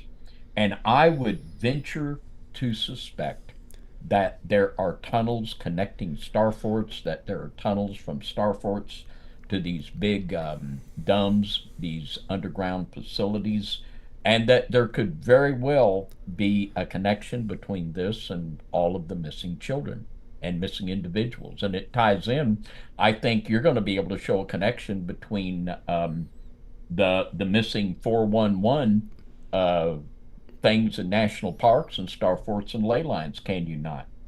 Absolutely. I do have a little clip. Sorry I misspoke a while ago. It was in New York. At Whiteface Mountain is in New York, so forgive me, everybody. I misspoke. I do have a little clip that there's a news anchor back in the day spoke about this event. And you know what, David? Let's just go ahead and I'll play it. It's only a few seconds. I'll play it, and let's see what we can unravel here. The man with no ID and no transportation get from upstate New York to Northern California. It's more than 4,500 kilometers as the crow flies. But that is the mystery officials are trying to solve after a missing Toronto firefighter turned up in Sacramento 6 days after disappearing while skiing near Lake Placid. That's the strange case of Danny Philippitis, the firefighter who was skiing in upstate New York, goes missing, and then 6 days later is found in Sacramento, California, still wearing his snow gear. I'll get more into his story towards the end of the video. That's pretty much it as far as the overall of that video. So let's just go to this Whiteface Mountain, because I want to look at something real quick, David. So I'm going to make a connection here where I'm getting to. It's very interesting. I have to take my time because the tech is kind of it's kind of playing a little war with me tonight. So forgive me for the latency. There's a big disruption of time going by. So just stay with me here. Thank you for your patience. Let's check this out. Let's go to Whiteface Mountain because I know exactly where it's at. And I want to really think about, like you just said, is there star forts where this gentleman supposedly, I mean, look, there's probably undoubtedly, I can't even speak now, that there's an area here with this significance here with this White Face Mountain. Check this out. Let's go to White Face Mountain, New York, and let's see what's going on here. And I know for a fact there's a ton of forts around, quite a few. So White Face Mountain here, as you can see on the screen, and let's turn the ley lines too, like Brother David talked about, and let's just see what we could. Well, good night. There it is. So there's White Face Mountain, and there's a ley line right here. It's interesting that White Face Mountain and a ley line is like 7 miles, and it's not that far. So we have a ley line connection where this story, and then we have, not only do we have particular areas in New York and Vermont area, but here we have all these forts, right? There's all these forts, Fort Henry and different other places here that go straight across.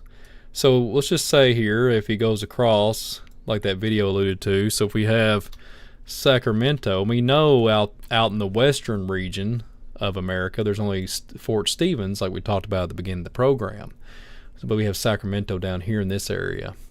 But I do know there's a lot of interesting sites here that do with different facilities and places, you know, like Area 51, etc. There's all kinds of things go on in this area in these states here. But I want to point out, if he's in White Face Mountain, in this ley line that I was talking about, these areas like Lake Erie and the Niagara Falls, they're not too far off. And we've talked about during this whole program about water.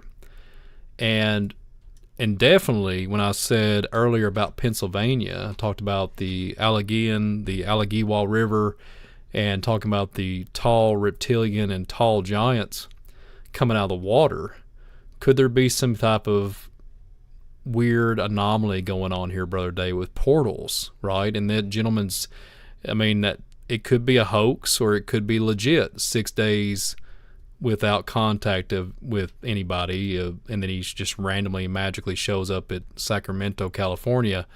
I think these energies, like you spoke about a minute ago, they line up like a glove. So I wanted to bring something up real quick about something else I found that's very compelling. David, do you have anything else to comment on this particular thing with this gentleman? Because I'm going to still stay on that, because I want to go into the missing people. And if you have anything to say before we move on. Well, there's just so many things here. Something comes to my mind. The number 5 keeps ringing out tonight. And there is, in New Hampshire, there's what's called the American Stonehenge. That's actually in alignment with the Stonehenge that is in England. And also aligned with that, you know, we talked about the 5 cities of the Philistines. There are 5 cities on the eastern part of the United States in alignment that have a huge percentage of our nation's population. And that would be Washington, D.C., Philadelphia, New York, Boston, and Baltimore. And that is just another one of these weird coincidences we keep coming up with these numbers and these geographical proximities. I agree 100%. I've got the Stonehenge up there for you, Brother David, American Stonehenge, on the screen. I just wanted to show everybody when you were speaking about it. Brother Dan just went to that location not too long ago, and he got to interview. Dan's just done some live shows from there. Fascinating. Yeah, absolutely. I agree. So I'm going to kind of throw a wrench in the motor here and just keep an eye out for these star forts, because I'm going to turn them off for right now, and I'm going to turn the ley lines off. And I really want to focus on a certain topic. A lot of people, you know, they think it's cryptic, the cryptic zoology, all these different things. They talk about cryptics and stuff like that. I want to bring this particular topic up. I don't subscribe to certain things. I mean, I wouldn't rule things out, like when it comes to this particular topic that I'm getting ready to speak about. But when you look at the Bigfoot sightings everywhere, all over the place, we have abundance here in America. And, you know, I would say these are Nephilim creatures or hybridization creatures. I'm not saying that they're not Bigfoots. I'm not saying they're Sasquatch. I say that they're just a relabeled name for modern day human, right? Just like when I keep talking about the Manakuabu, like in the Brazilian tribal leaders talking about gray aliens, right? In America, we just label it something else and it becomes mainline stream, right? And everybody resonates with Bigfoot or Sasquatch. And then Nephilim, it would be all the same categorization if you have a hybridization creature. So, like I said earlier about missing 411, we talked about, David Pilates does an excellent job on his work. But when you look back at the Bigfoot sightings and you really ask yourself a question, we have all these missing people, we have this connection with all the tunnel systems, etc. When we go to the Google Earth again, and we'll look this up, and I want y'all to really focus on the connection, what I said with the slides and everything. Remember those, because I'm going to bring those back up again. Check this out, and let me know what you guys think. So I have a Bigfoot, no joke, I have a Bigfoot gauge to be able to gauge it to go to 2016 all the way back to 1799. So I can literally go where there's Bigfoot sightings. So where there's a Bigfoot sighting, there's a UFO sightings, right? There's always that connection.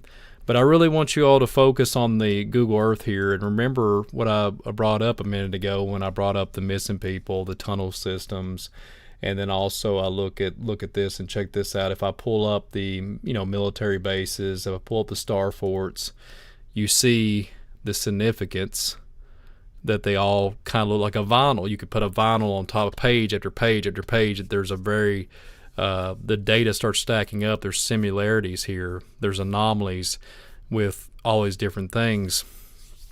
So when you think about it and you kind of process it, and David, please jump in when you want to. Please interrupt.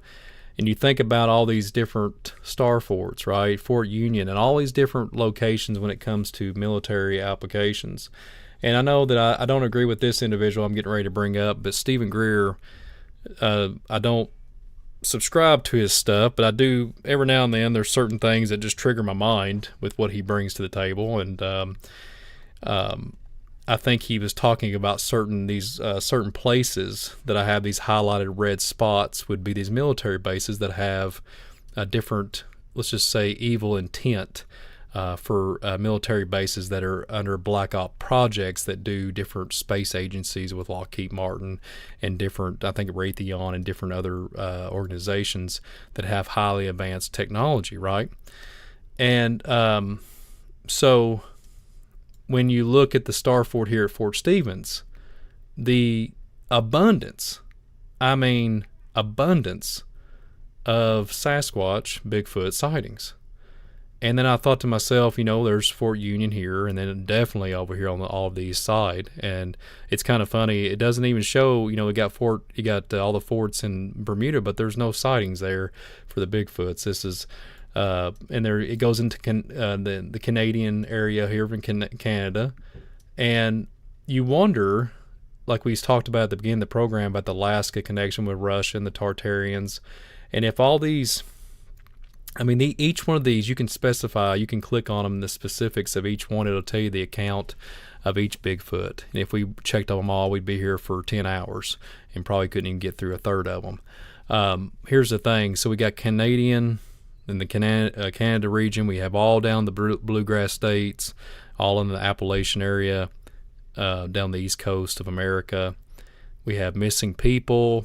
We have, and I'm going to show you here in a second, if David, if you want to jump in, please let me know. I'm going to show you in a second the UFO connection. I actually have data where there's up to recent date. I think in August of 2024, I have data that there's these UFO sightings, and I'll show you that here in a moment. It's not on Google Earth, but you'll see the comparisons and the similarities here of what we're looking at with ley lines and all this. I know it looks a lot of clutter here, but I thought it was worthy of presenting tonight. What do you say, David? Well, there's an undeniable connection that comes up with these cryptoid creatures, military bases, man-made and natural underground tunnels. And a good case in point would be Mothman out at Point Pleasant, West Virginia. And where Mothman was appearing during World War II, this was a facility where the United States Army made dynamite. And there are all kinds of natural tunnels in that area. And they had covered a lot of area, a military base where they had all kinds of structures where they made and stored dynamite. And this is where Mothman manifested. And there's an undeniable connection between underground caverns, military bases, and the appearance of these cryptoid creatures. Yeah, and I know some people that go to that Mothman celebration every year, Brother David, and it's pretty it's astounding that they drive all the way down there to go basically worship Mothman. It's pretty insane. Yeah, it's pretty insane. Crazy. Yeah, I agree. So I'm going to show this data here that is just, it astounded me. I thought, wow, how is this even possible? But it's possible. So we're on the screen here. Check this out. This is, like I said earlier, just to keep an eye out for what I showed on Google Earth. If you see this now, David, there'll be a few seconds delay, but you can see all these little specks and dots. You can zoom in and it'll specify where they're at and everything. And these are all UFO sightings to some shape or form, if it's an orb, if it's whatever. But isn't that interesting that all of it is about the same? It fits like a glove when you look at the Bigfoot, Sasquatch, etc., and all these different missing people.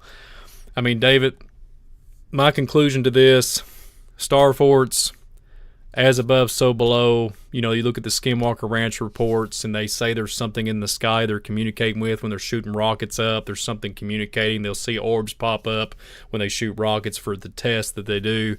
It's the same principle with these star forts, I think. The way the frequencies, there's harmonics, there's some type of sound, there's light that radiates downward, and it resonates with the ground some shape or form. There's something there that, or it could be a marker for what's underground.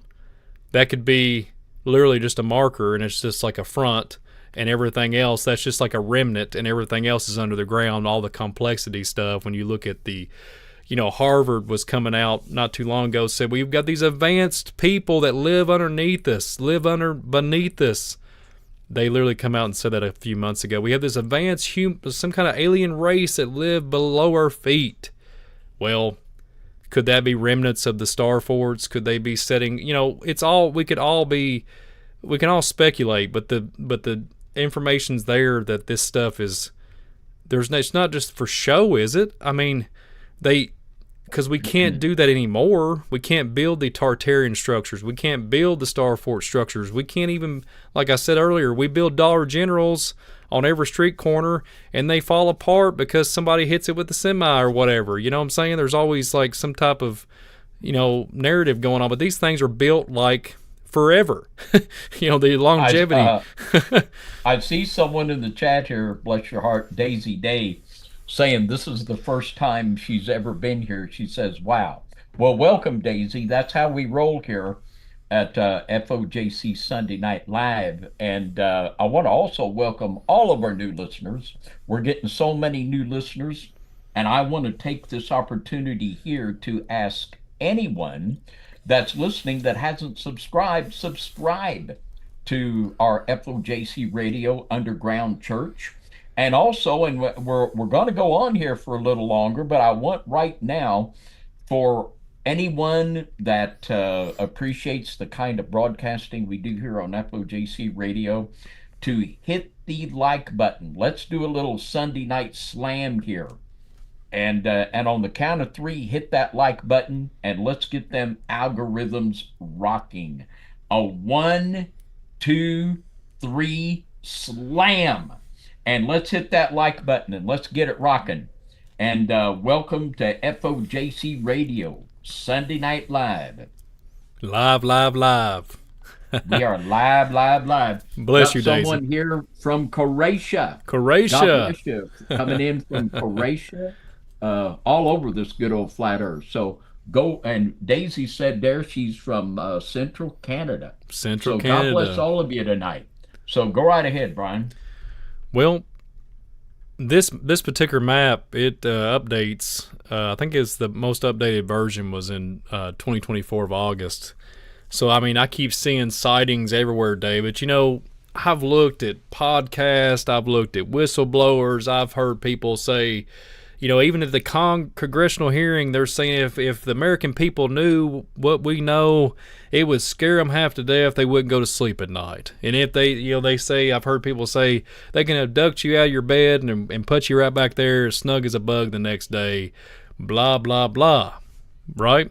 So when you think about interdimensional beings and all this, the hypothesis with that, like, right, there's people saying this in the congressional hearing, and I'll tell you, here we are on November the 3rd, 10 days away from the UAP and the UFO so-called new event as far as the hearing, and there's supposed to be some jaw-dropping information that's supposed to be coming out for the American people, supposedly. And I thought it was the timing on it was, you know, I guess, let's just say with the elections and everything coming up, how strange, right? But they chose this time, and they can't even tell you who's going to be on it. There's supposed to be a bunch of whistleblowers.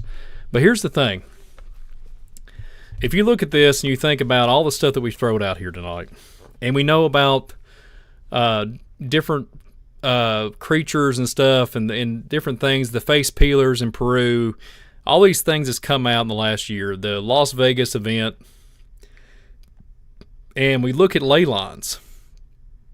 We look at these ley lines and you think, is there significance? I've heard people say, you know, there's a lot of new agers out there say these are the angelic highways. The angels can be there in a split second on the ley line that has the force of Star Wars and be there lickety split, just like Roadrunner off the cartoons, right? I mean, literally, they make those type of comments, and it's laughable. And I'm not trying to discredit them in any way. Maybe there is some kind of connection with the angelic properties. I'm not ruling that out, but the way that they're so confident in their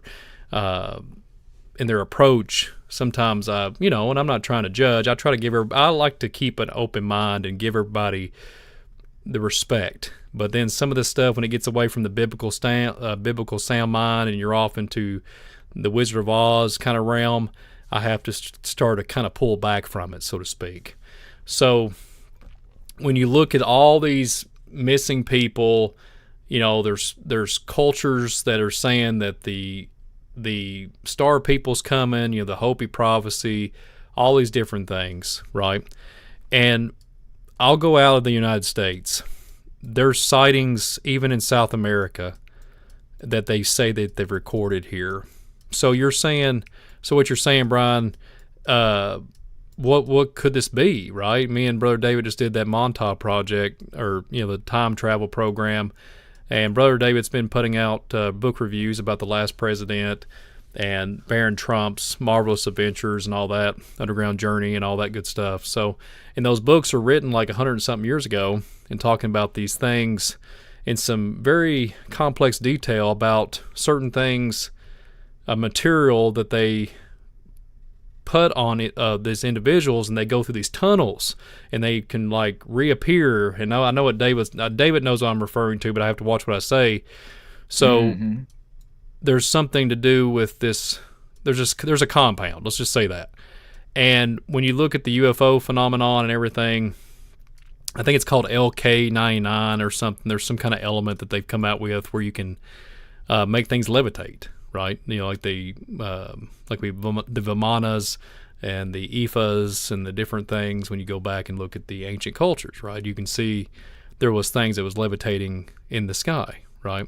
And let's just go out here to like Russia. You know, we got Europe, you got United Kingdom. You know, you got United Kingdom's popping. United Kingdom's over here. It's got 55,000 strobe lights over there on the UFO detector. And then you go out, starts getting just more faint as we go into the Russia area, which I thought was kind of strange.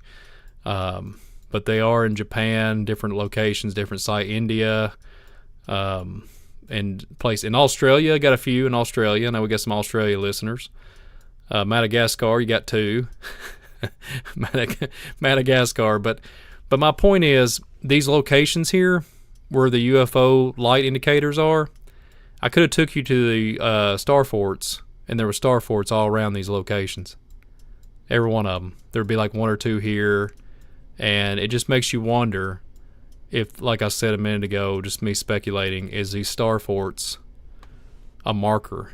Or is it a Stargate, David? Is it literally harboring some type of technology, and it's just a front? You know, I've always said this, you know, when the good stuff's under the ground, the rest of it's there for just entertainment purposes or money, money purposes, to gaslight the public, to just say, hey, look, you know, isn't this a beautiful piece of property? But then the good stuff's under the ground, and nobody wants to say, well, everybody will say, well, you don't have the credentials, you know, you don't have the means to do this, you don't have the money, the funding, and everything.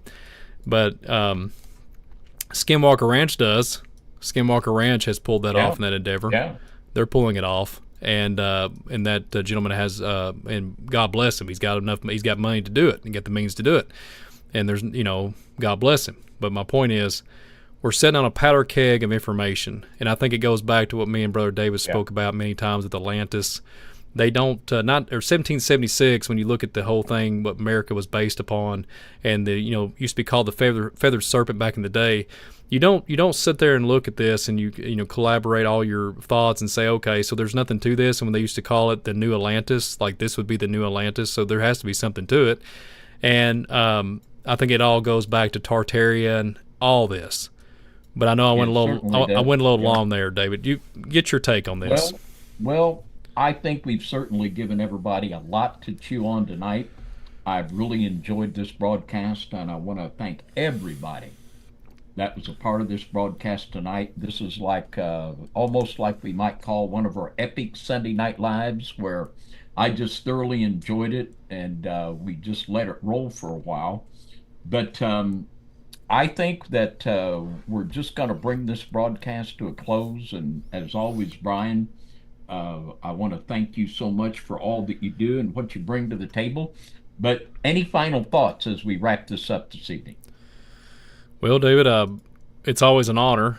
And I just want to tell everybody again, thank you all for dealing with me tonight through all the little hiccups and little technicalities. I thank you all for being so attentive tonight and being with us for the FOJC program tonight. And David, it's always an honor. It's a privilege to be here, my friend, and thank you for the opportunity to come on here and co-host with you. And even though we had the tech issues, I think it was a home run, and I think it was one of our top 10 Sunday Night Lives. So yeah, David. And we want to remind everybody, it's all about Jesus. It's all about letting people know that there's a lot of people that are looking at a lot of things, but if you're not looking at it through the lens of the Word of God, you're not going to come up with the truth. So, Brian, thanks once again. I've just really enjoyed tonight. I think everyone also in the chat did too. So, with that, we're just going to bring this broadcast to a close, as always, with thankfulness to our Lord and Savior Jesus Christ, and to each and every one of you of our FOJC radio listeners. So with that, we're going to bring this broadcast to a close, as we always do, with a big high five and good night from FOJC Radio Sunday Night Live. God bless you, everybody.